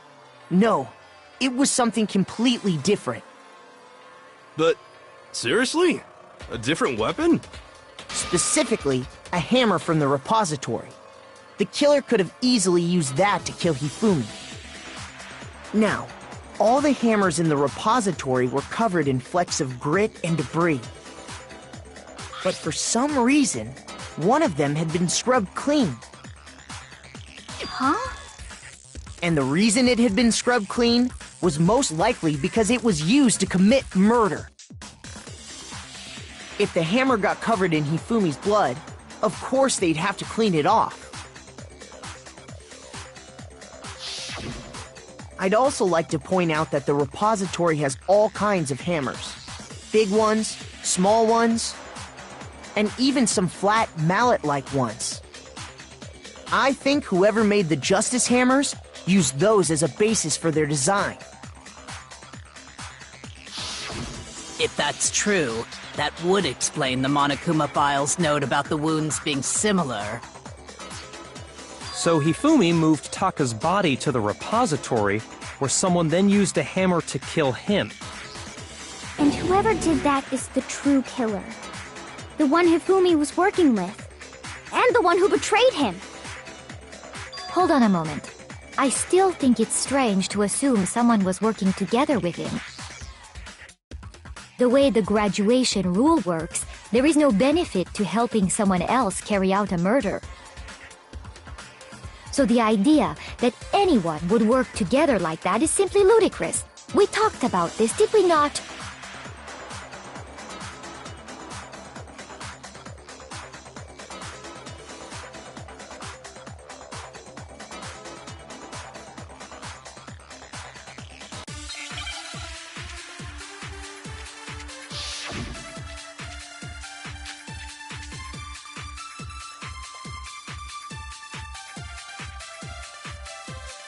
Based on the rules that have been laid out for us, Even if more than one, only the one who actually carried out the act, assuming the rule holds true, it is simply impossible that two people work together. That is how the rule was explained. But that only really applies if there's... In this case, however, there were two murders. based on the rules, even if more than one, Only the one who actually carried out the... Assuming the rule holds true, it is simply That is how the... But that only really applies if there's one In this case, however, there were two murders. based on the rules, Even if more than one person, only the one who actually carried out the act can graduate, assuming the rule holds true. It is... No, that's wrong!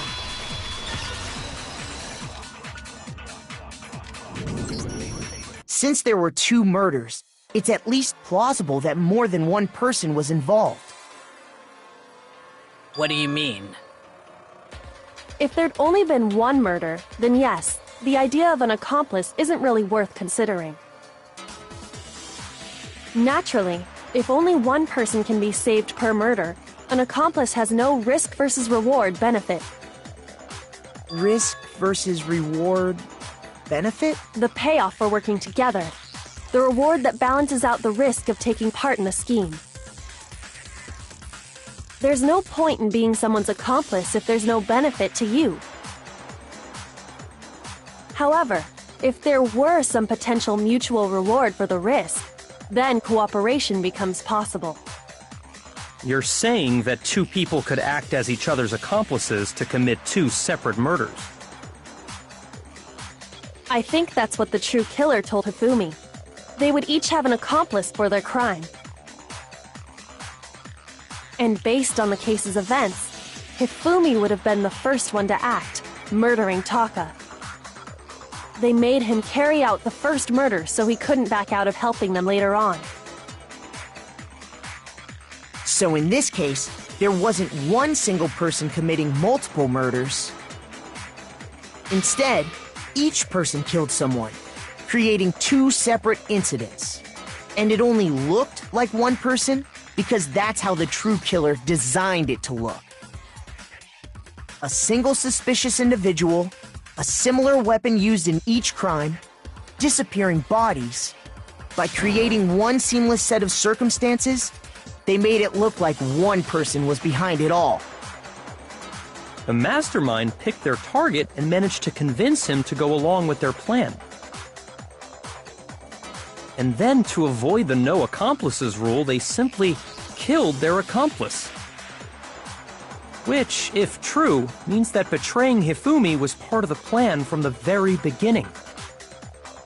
That's just awful! How could anyone be so cruel? You think so? I can't help but admire its cunning. Still, their choice of accomplice seems odd.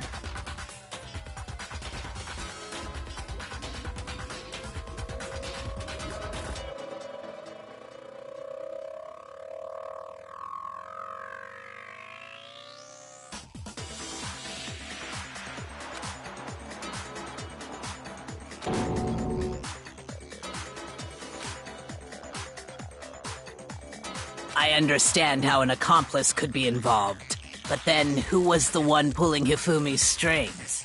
That's problem numero uno right now!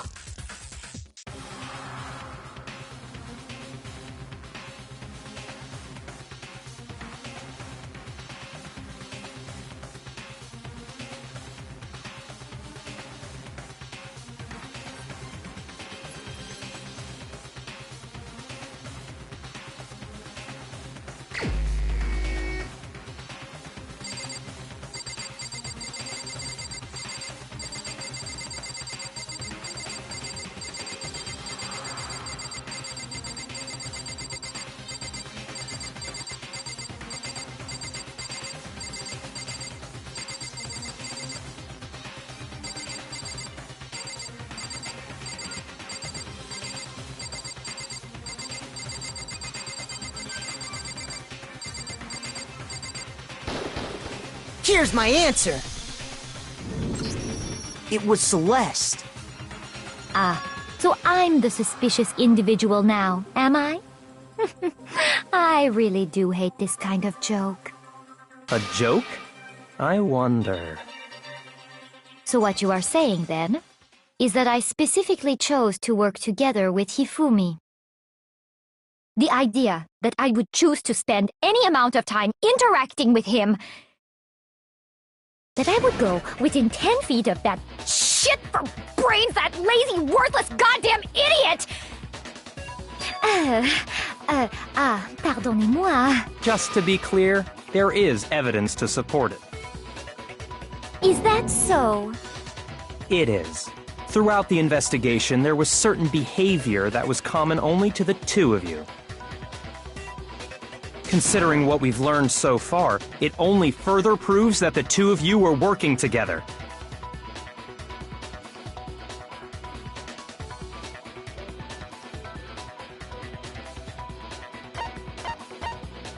I got it! The behavior they had in common has to do with the suspicious individual in the suit, doesn't it? The only ones who ever actually saw Robo-Justice firsthand were Celeste and Hifumi. Shush, the adults are talking now. Sorry. As he said, only Celeste and Hifumi ever laid eyes on the costumed individual.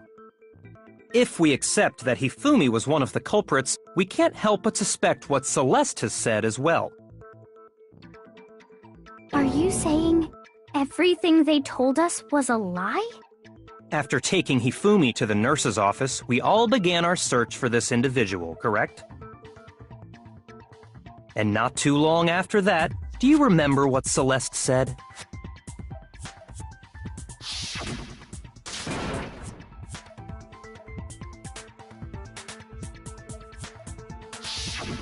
We headed to the second floor specifically because of what she claimed to have seen.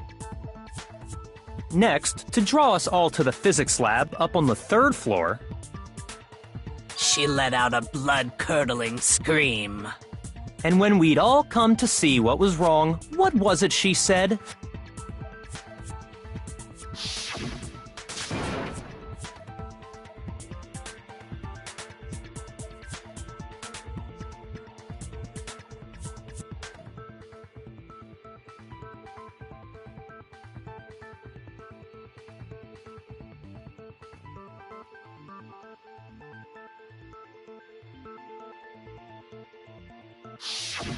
Once she'd done her job of getting us all up to the physics lab, it was time for her partner to get to work.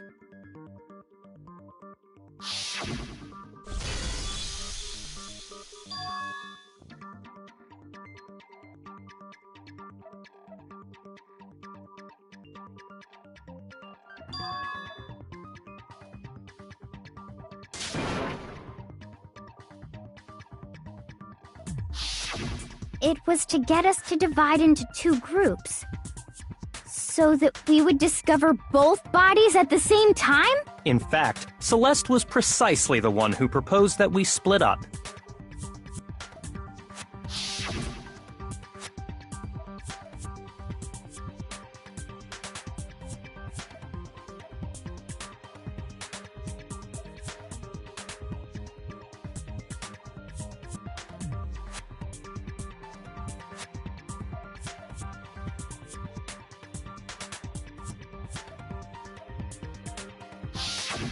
Well, if Celeste and Hifumi were working together, all those chance events suddenly become connected. And on top of that, that piercing cry of yours early on.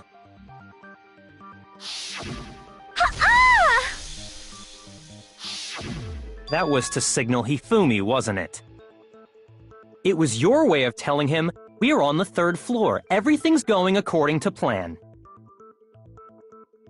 Why else would you let out a scream that could have carried across the sea? I just realized another strange thing. When we found Hifumi in the nurse's office, who we now know was only pretending to be dead,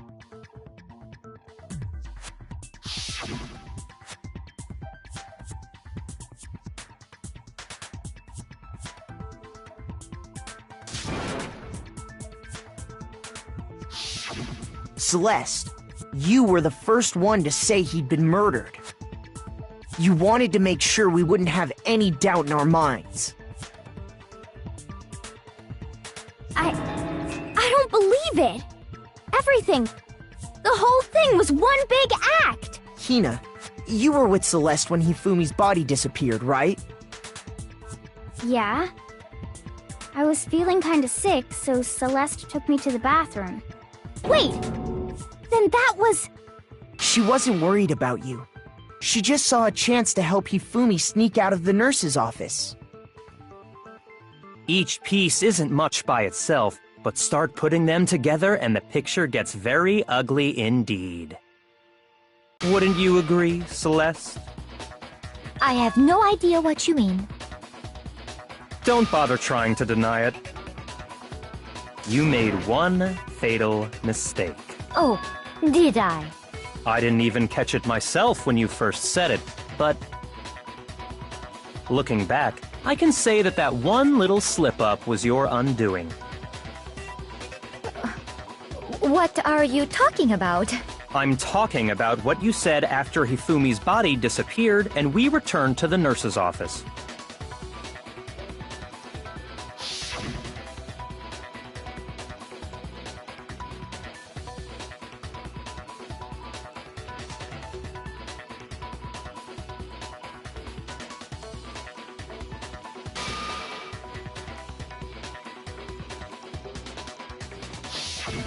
I remember her saying that too, but I don't understand what's so strange about it. Then pay attention. Sakura, Toko, and I were first to discover Taka's body in the equipment room. Then Makoto showed up and told us Hifumi had been killed, so Sakura and I left with Makoto.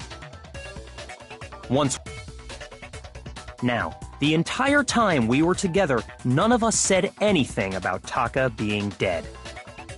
Think about it. Celeste's comment doesn't make sense. It was completely out of place. Yeah, I see what you're talking about. Although I don't really get what it means.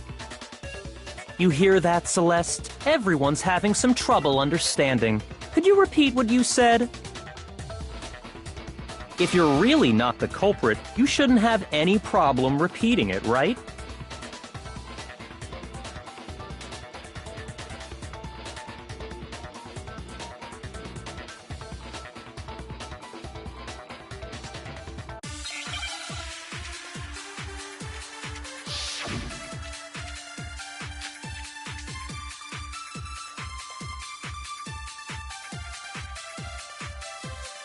All I said was, they must really be enjoying the sight of us standing around, frightened and confused. They must be positively elate. We are all going to die here. We are going to die, just like Those guys died. Shoot! All I said, they must really be enjoying the sight of us. They must be we are all going to die. We are going to die. Just like those guys Died. And that is all. And that's all it takes. What was so strange about Celeste's comment? Shoot! All I said, they must really be enjoying the sight of us. They must be we are going to die. And that is all. And that's all it takes. What was so strange about Celeste's comment?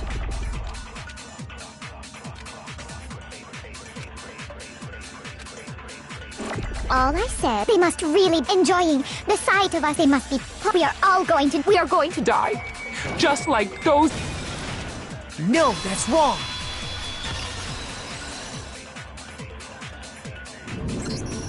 That's right. There's no reason Celeste should have said, just like those guys died. When she said that, none of us had told her Taka was dead. Exactly. And we didn't run into her until after we were all out in the hall. So there was never any chance for her to have seen his body in the equipment room for herself. So how did you know, Celeste? How did you know more than one person had been killed? And how did you know they were both guys? Because Kyoko had also disappeared, right? So she could have been dead too.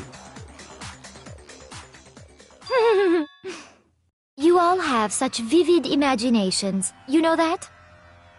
Imaginations? You claim that I was lying when I told you about the suspicious person I saw. Then what about the picture I took? How do you explain this picture of the costumed villain dragging Hifumi away? It has to be some kind of setup, right? So let's put the suit on, and then she used the camera's timer to set up the picture. Have you so quickly forgotten? You are the only one who could have possibly fit into that suit. Plus, I happen to know that this particular camera does not have a timer. In other words, it is an unassailable fact that this is a picture of Hifumi being dragged away. If everything I told you was a lie, how can this picture exist? Simple. Are we sure that's really a picture of the suspect dragging Hifumi away? What could you possibly mean by that? Surely there are other explanations than the one you've offered up. No, there is no other explanation.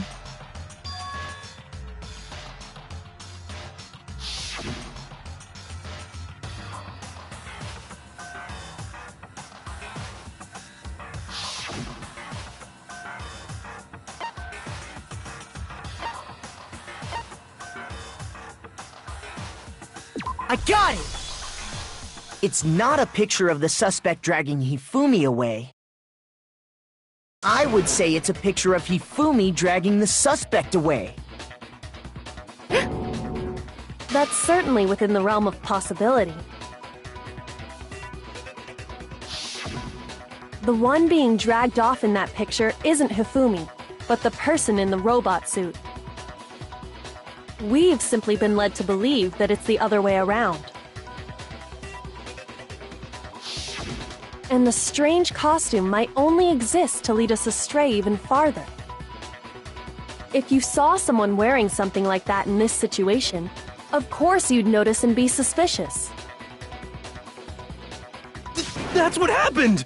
You put me to sleep and made me out to be the bad guy in all this!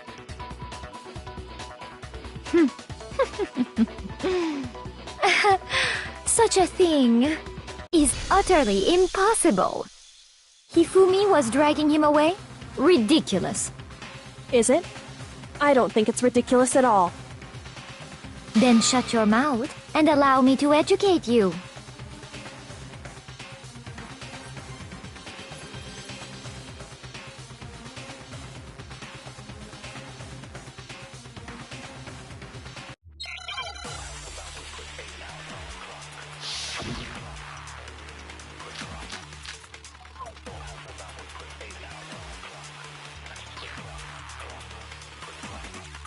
You dressed me up in that suit after I passed out. Then you just draped me across Hifumi and had him carry my weight. You tried to make me look like the bad guy. Like I said, ridiculous. As you can see in the picture, the suspect is standing perfectly upright. If the person inside the suit was unconscious, there's no way they could stand up straight like that. Then the fortune-telling idiot is the culprit after all! No way!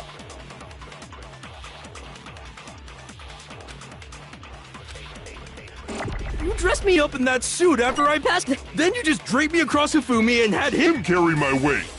You tried to make me look like the bad guy. Like I said, ridiculous. As you can see in the picture, the suspect is that if the person inside the suit Was unconscious.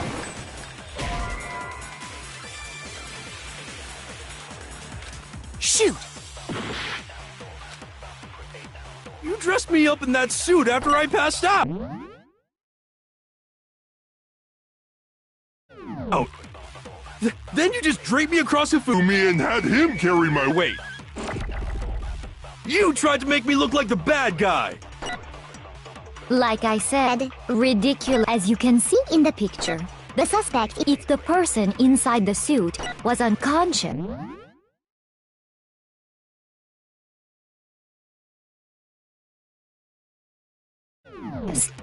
there's no way they could stand up straight like that.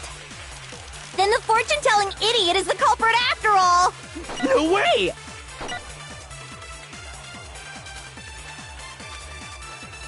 You dressed me up in that suit, then you just draped me across Hifumi and you tried to make me look like the bad. Like I said, as you can see in the picture, the suspect is standing perfectly upright. If the person inside the suit was unconscious, there's no way They could stand up straight. No, that's wrong!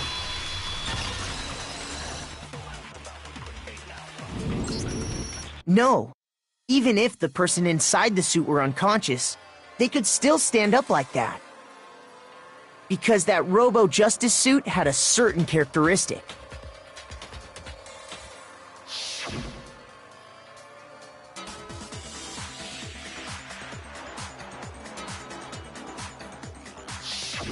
That's right!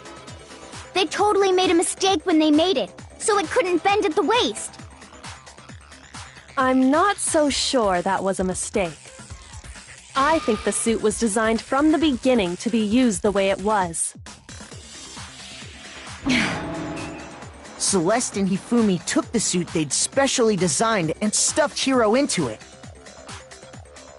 That's how they were able to fake that whole thing. The point of it all was to make us believe whoever was in the suit was to blame. Well then, I suppose this is checkmate. Checkmate?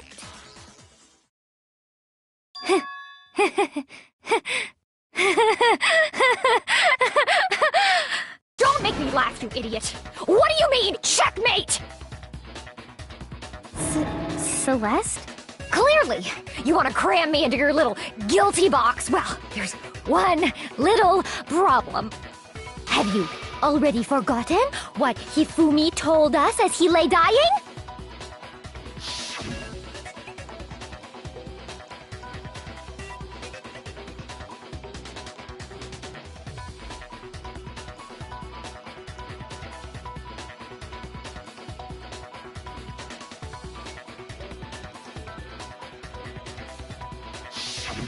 When we asked him who had attacked him, his answer was quite clear, was it not?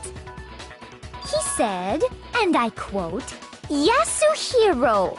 In other words, Yasuhiro Hagakure! Wait! But my name isn't really Yasuhiro! It's actually Taro! Your confusing statements don't make any sense. You're only making things more complicated. He did say Yasuhiro, but are we sure he was really pointing the finger at Hiro? What the hell are you talking about? I'll burn you alive! Kyoko, what do you mean by that? Think back to how Hifumi used to talk to us. How did he refer to each of us?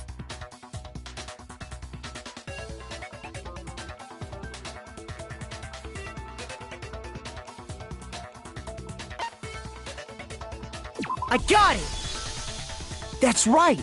Our last names! He called us all by our last names! Exactly. I know I heard him say Miss last name, Hagakure. I'm sure it was just incidental. By chance, his first name. Indecent? Don't talk. Random chance. Now isn't that a convenient explanation? No, there's no reason to think he would have said the name any different than normal. But he must have run out of energy before he could say any more. So Hifumi was trying to tell us the last name of whoever killed him? But the name he said doesn't apply to anyone here.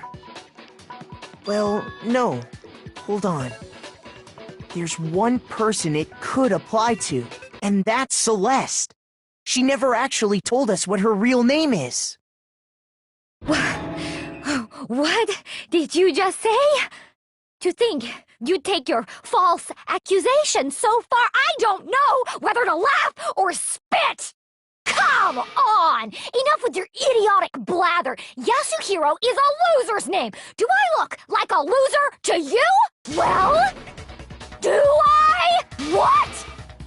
I think I've earned the right to be a little on edge. Okay, then fill us in.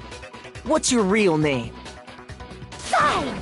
Make sure your ear holes are wide open and listen up! My real name is Celestia Ludenberg. Could you please stop making me repeat myself over and over again?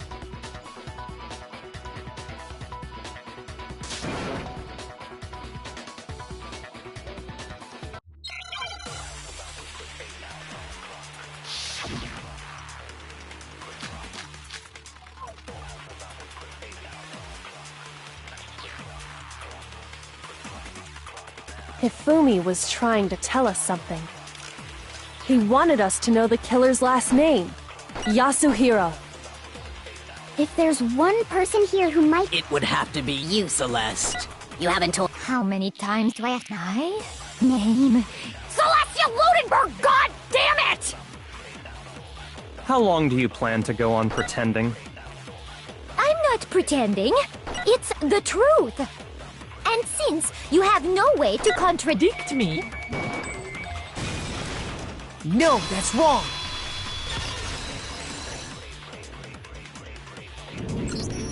That's it! The handbook! What? Anytime you turn your handbook on, it shows the owner's name when it boots up, right? Monokuma told us all about it before.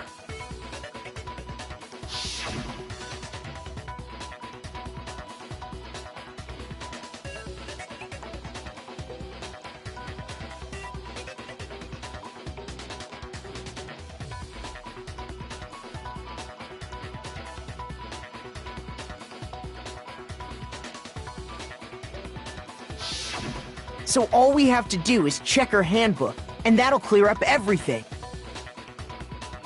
That's how we can find out Celeste's real name. That's an invasion of privacy. I refuse to cooperate. Celeste, can you please just tell us what really happened? Please, just tell us. Even when I'm put in check, it's just my nature not to give up. Because...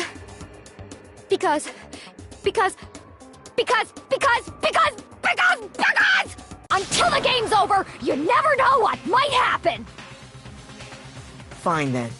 Let me settle it. Let me go over the case again, from the beginning, and shed light on all your crimes. And that'll bring everything to an end.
The killer is you!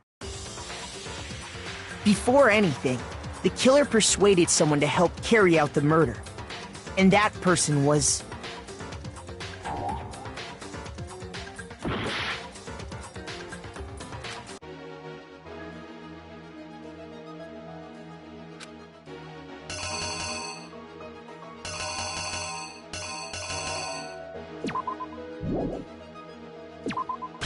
The killer is...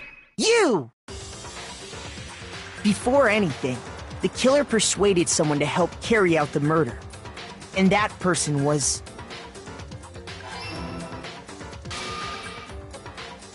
Hifumi. With an accomplice, the killer was able to execute a number of otherwise impossible schemes.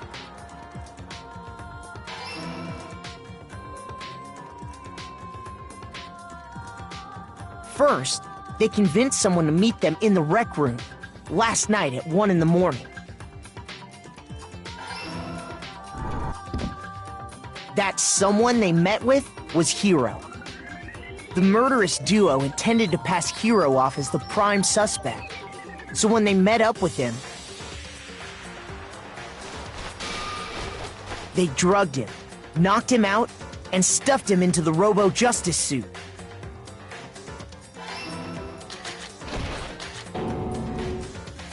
Next, Hifumi positioned himself to make it look like Robo-Justice was attacking him, while the killer used a digital camera to take pictures of the assault.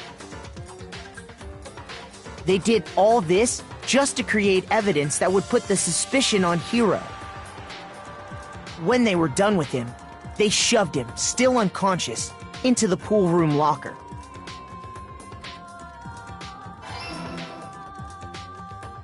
And then finally, at 6 a.m., they moved into the murder phase of their plan. They called Taka to the equipment room.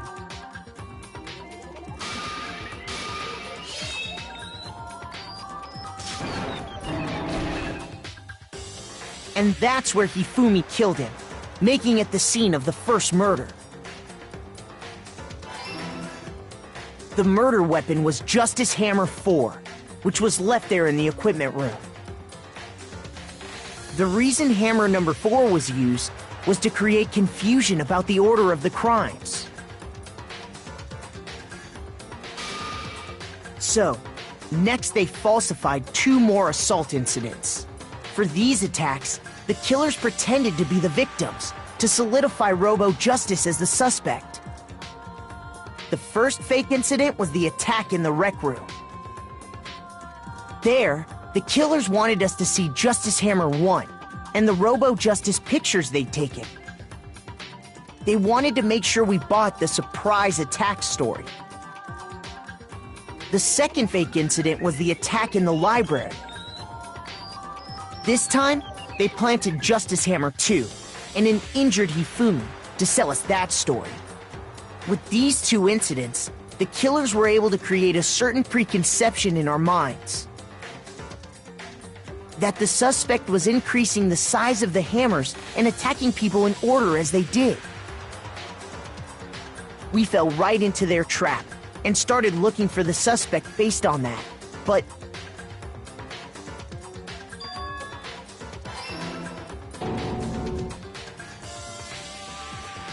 while we did that, we left Hifumi alone in the nurse's office. This was exactly what Hifumi was hoping for. He took a blood packet from the refrigerator and Justice Hammer 3 and turned the room into a crime scene in which he himself had apparently been brutally murdered.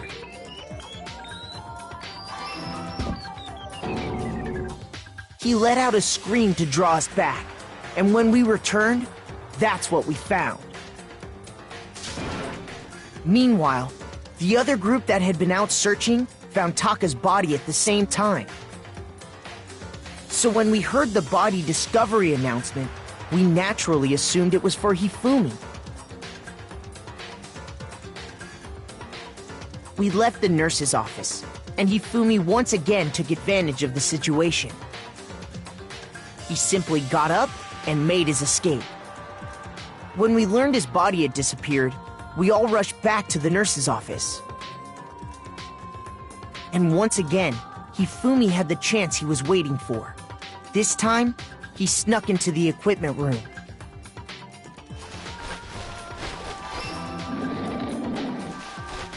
He wrapped Taka's body in a tarp and used the dolly to move it all the way down to the repository. That explains how each of the bodies disappeared. But even Hifumi didn't know what the true killer had in mind for their final act.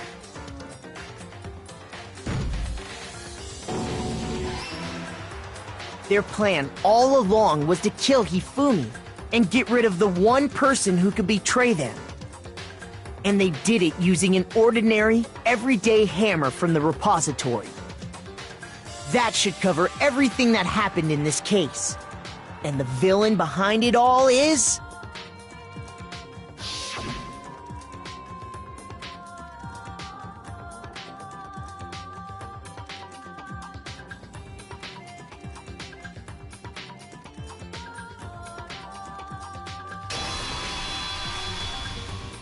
Celeste! Sorry, you lose. I lost? When was the last time I was forced to utter such words? They hang heavy around my neck. Then you admit it? You're the killer? Listen to you, trying to take charge, as if you're my private instructor. I, Celestia Ludenberg. Actually, no, Taiko Yasuhiro is fine. Taiko? So, you finally accepted it. I'm the kind of person, once I've lost, I don't like things to drag on. Interesting.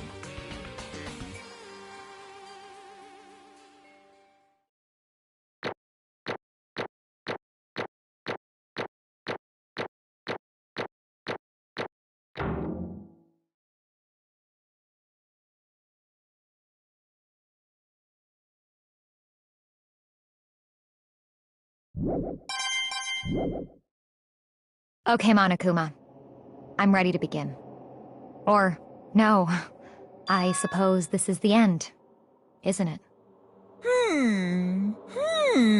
It is indeed the moment we've all been waiting for. Time to vote. Okay? Okay. If you would, please locate your lever and cast your vote. And when the votes are tallied, who will become the blackened? Will you make the right choice or the dreadfully wrong one? What's it gonna be? What's it gonna be?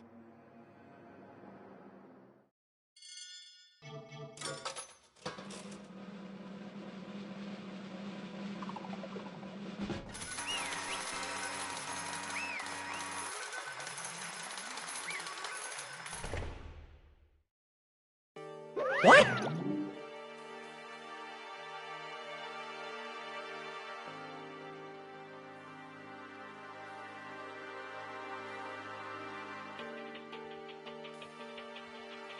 Ta-da!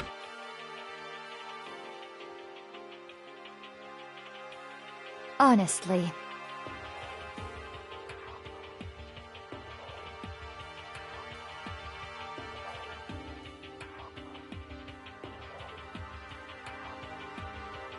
I knew it.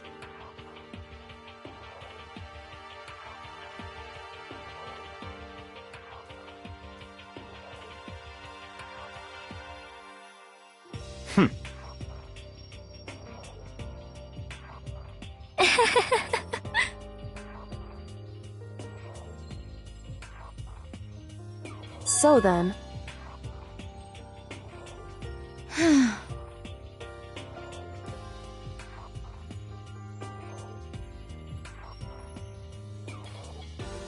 Indeed.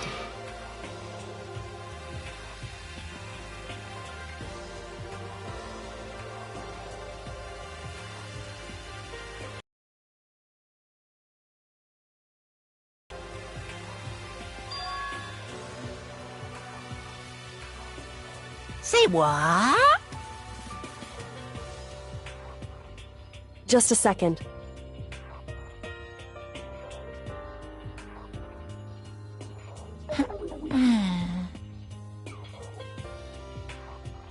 In other words, Indeed. I see.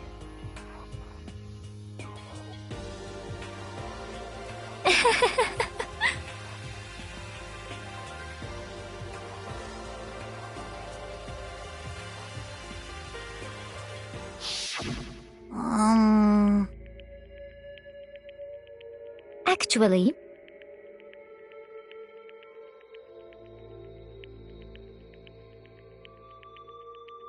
What? are you okay with this? So then,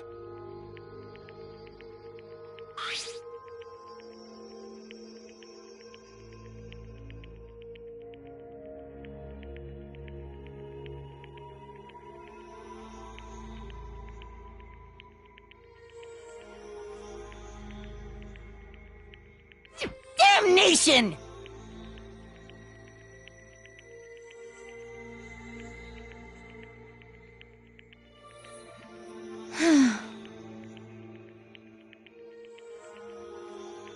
Say what?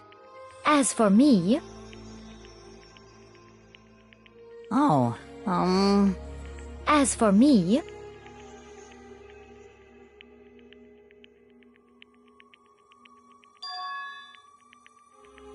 What?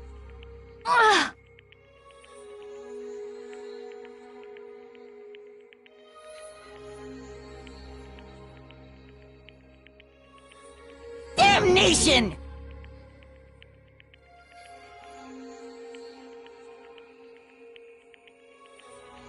Say what?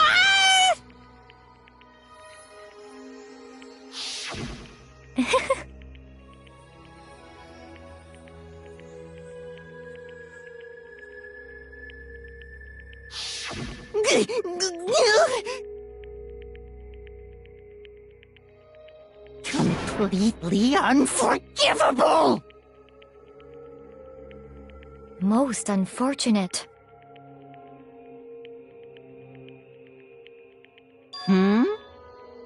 Actually,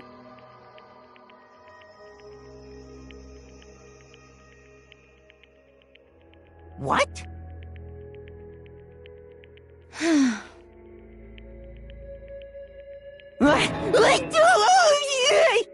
indeed.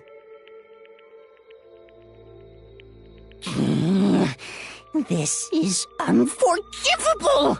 Completely unforgivable! Honestly,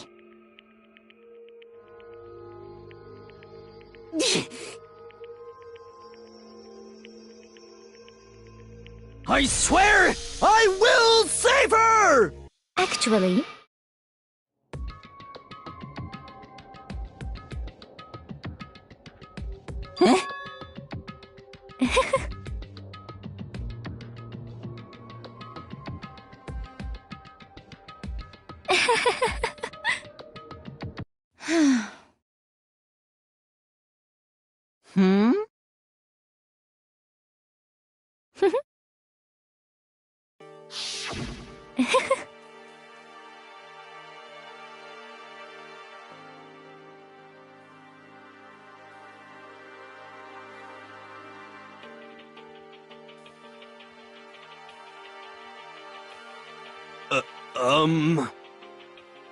I see.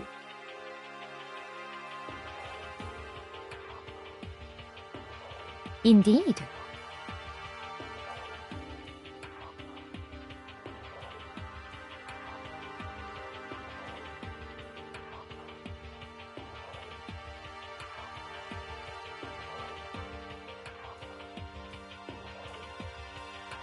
But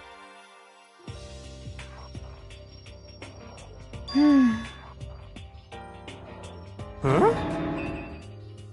Let's see.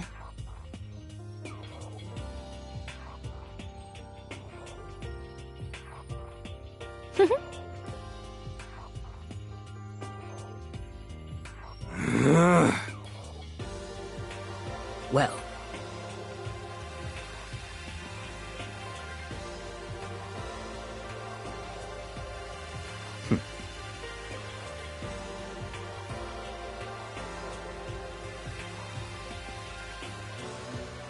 Are you okay with this?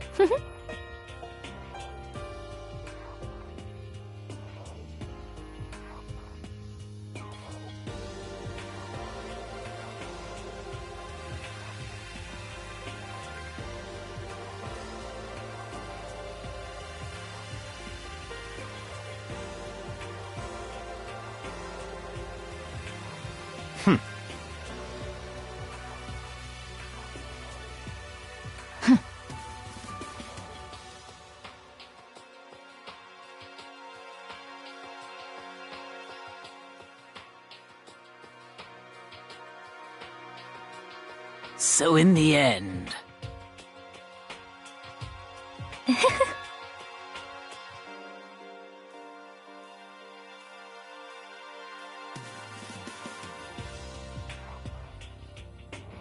What the heck? Well,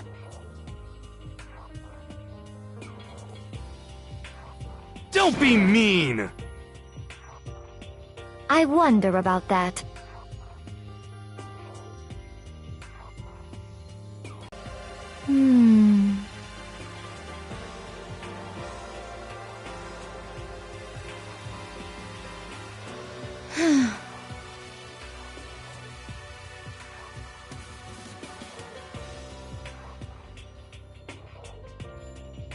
But...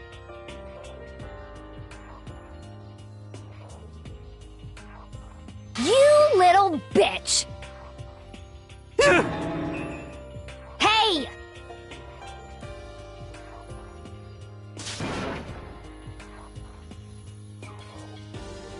You little bitch!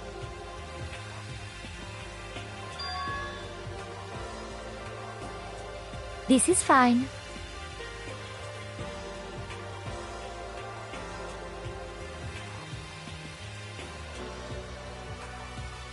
Honestly.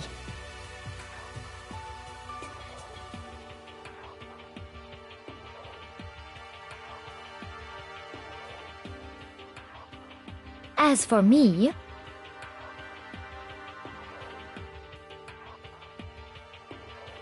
isn't it wonderful?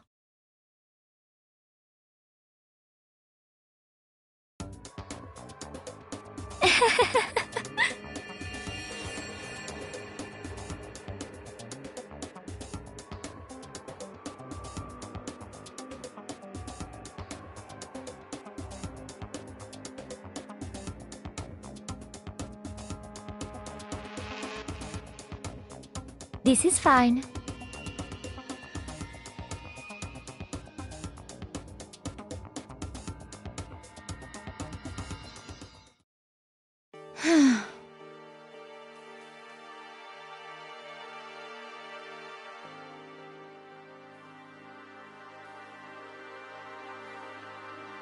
There is nothing to be done.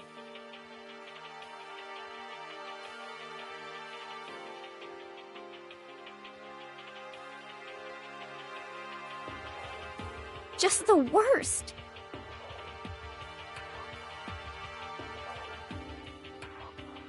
Oh!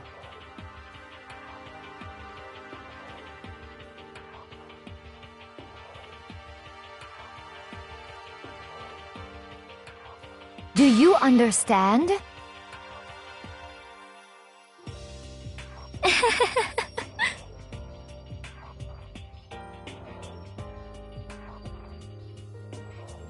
What is this?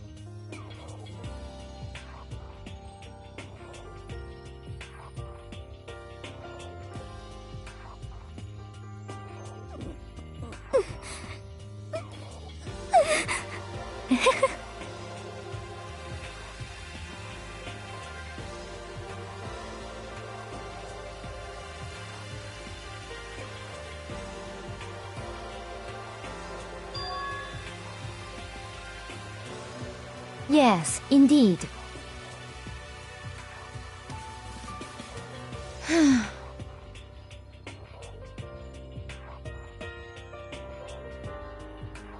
Isn't it wonderful? Hey.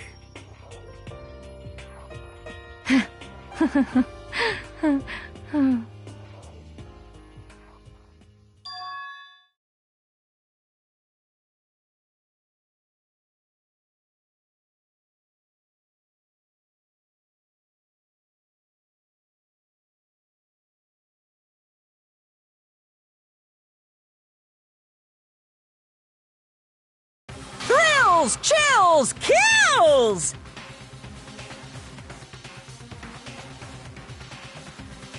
Now then, I've prepared a very special punishment!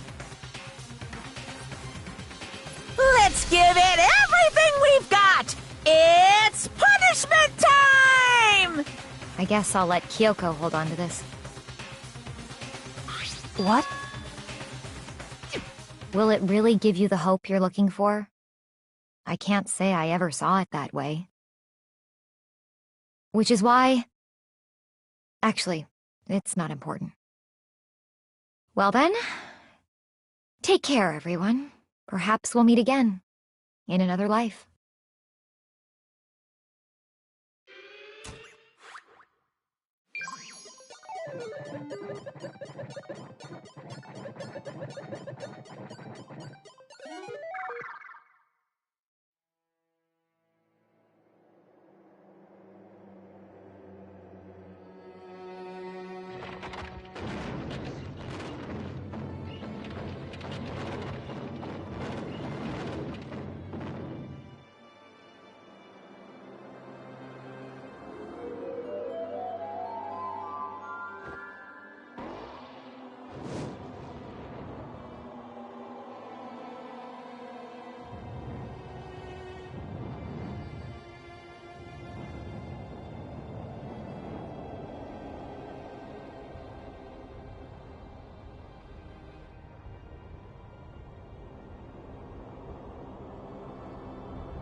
Extreme! What are you gonna do? Let me out of here! Too bad.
strange.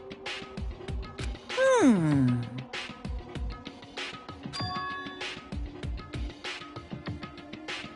Hey! Hey! Wah-wah? So then, you... Ooh! Hey, Ooh!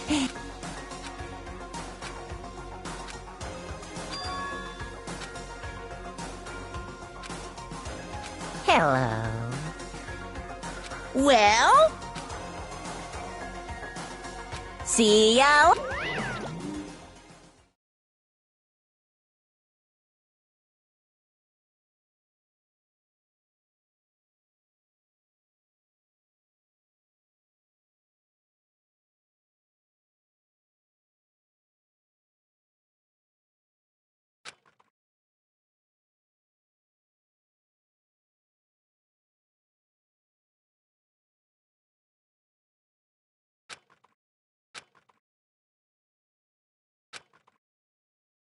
so...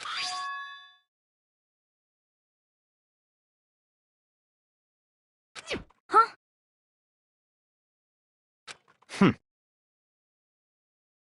Hey,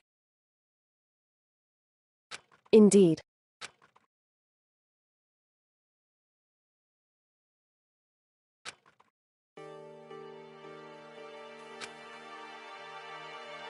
Hey, What? so... Come on. What? Goodbye. well then. Yo! Huh?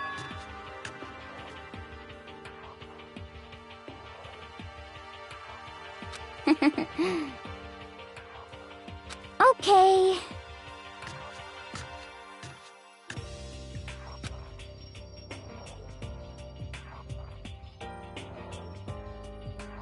Shall we go?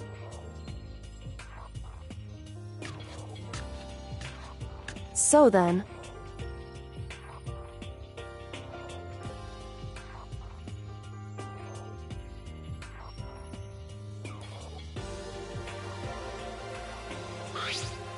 You really came.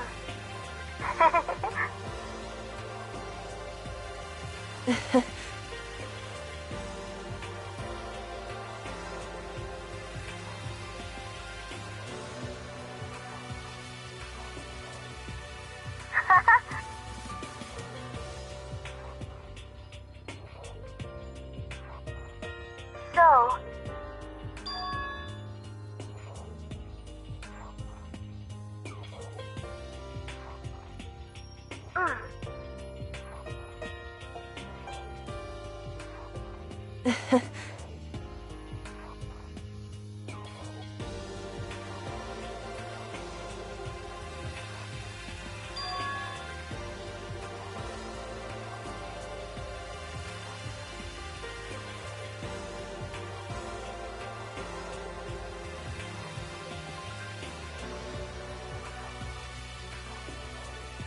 you... However...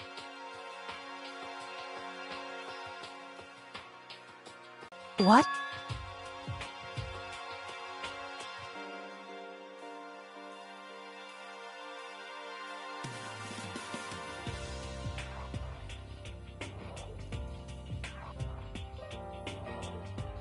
Indeed.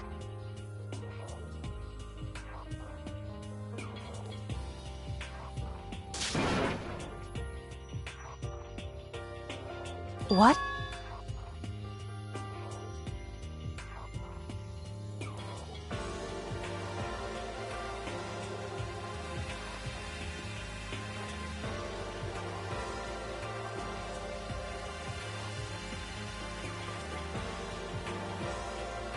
It's true.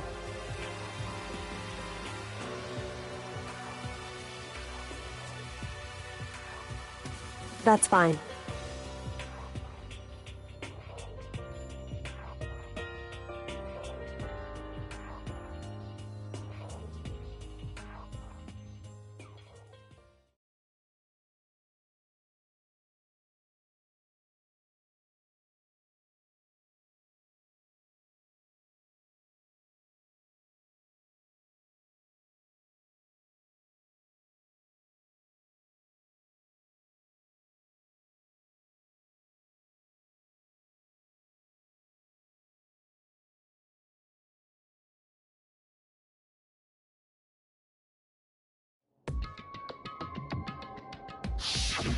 Correct.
Correct.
Why, you... What do you think you're doing?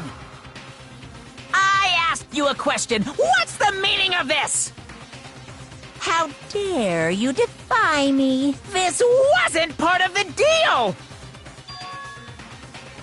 I've made a decision. I will no longer retreat, no longer compromise, no longer regret. I've made my decision. I'm going to resist you. Okay, but you do realize what will happen if you go through with this, right? You haven't forgotten, have you? What I'm holding hostage?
Indeed.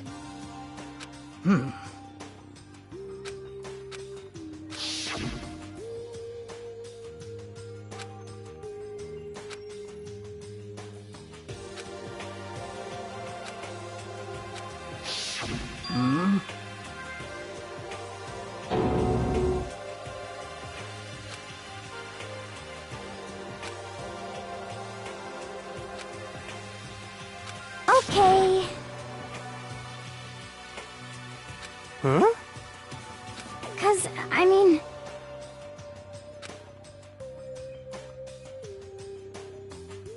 Okay. What?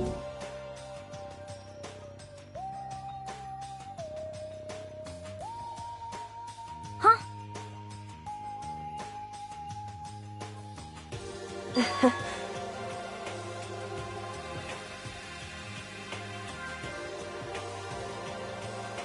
I see.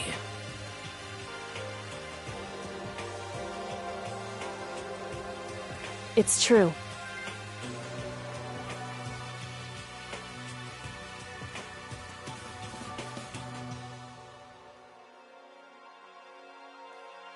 You got it! You know? For serious.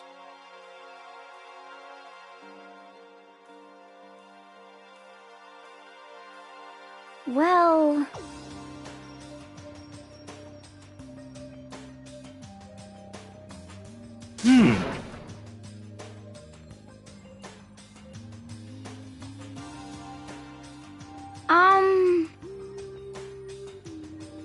According to the spirits...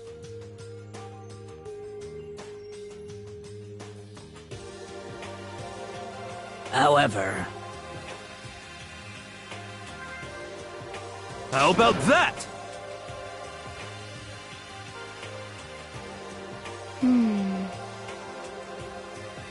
It's not like some occult mystery.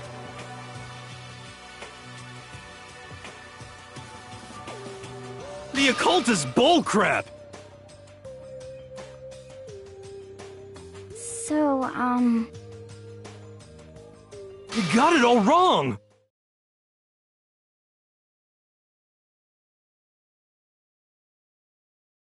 Huh? So...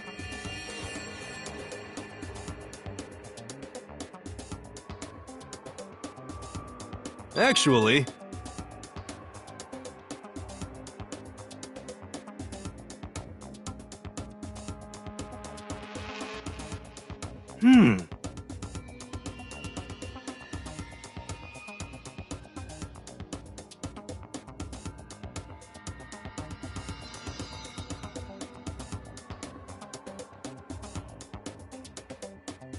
But... the end is nigh!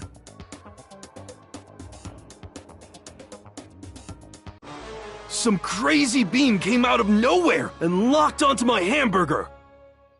And as soon as the beam touched it, the burger started floating in midair.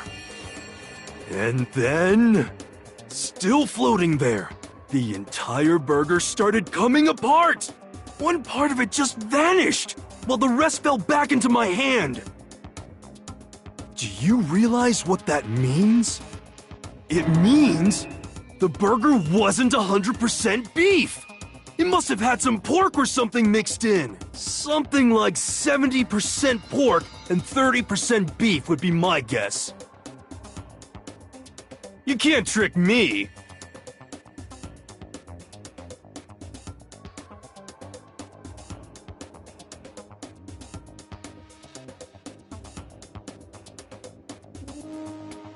How about that?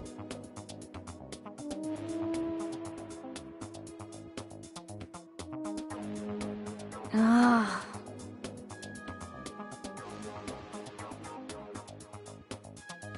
Don't be mean! Ah. Huh?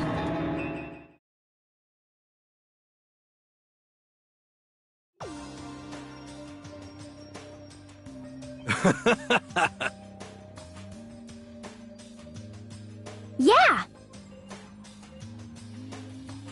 Of course. Indeed.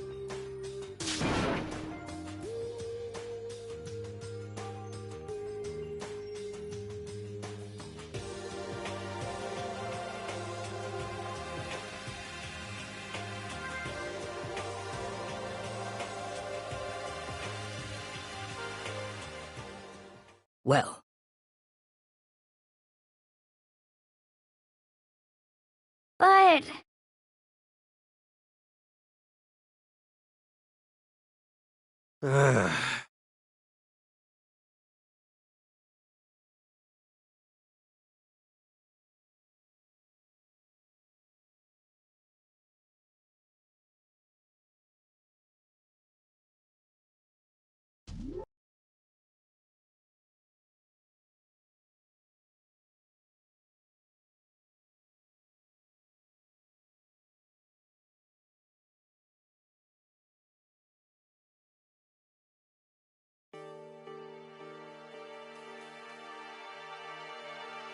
But...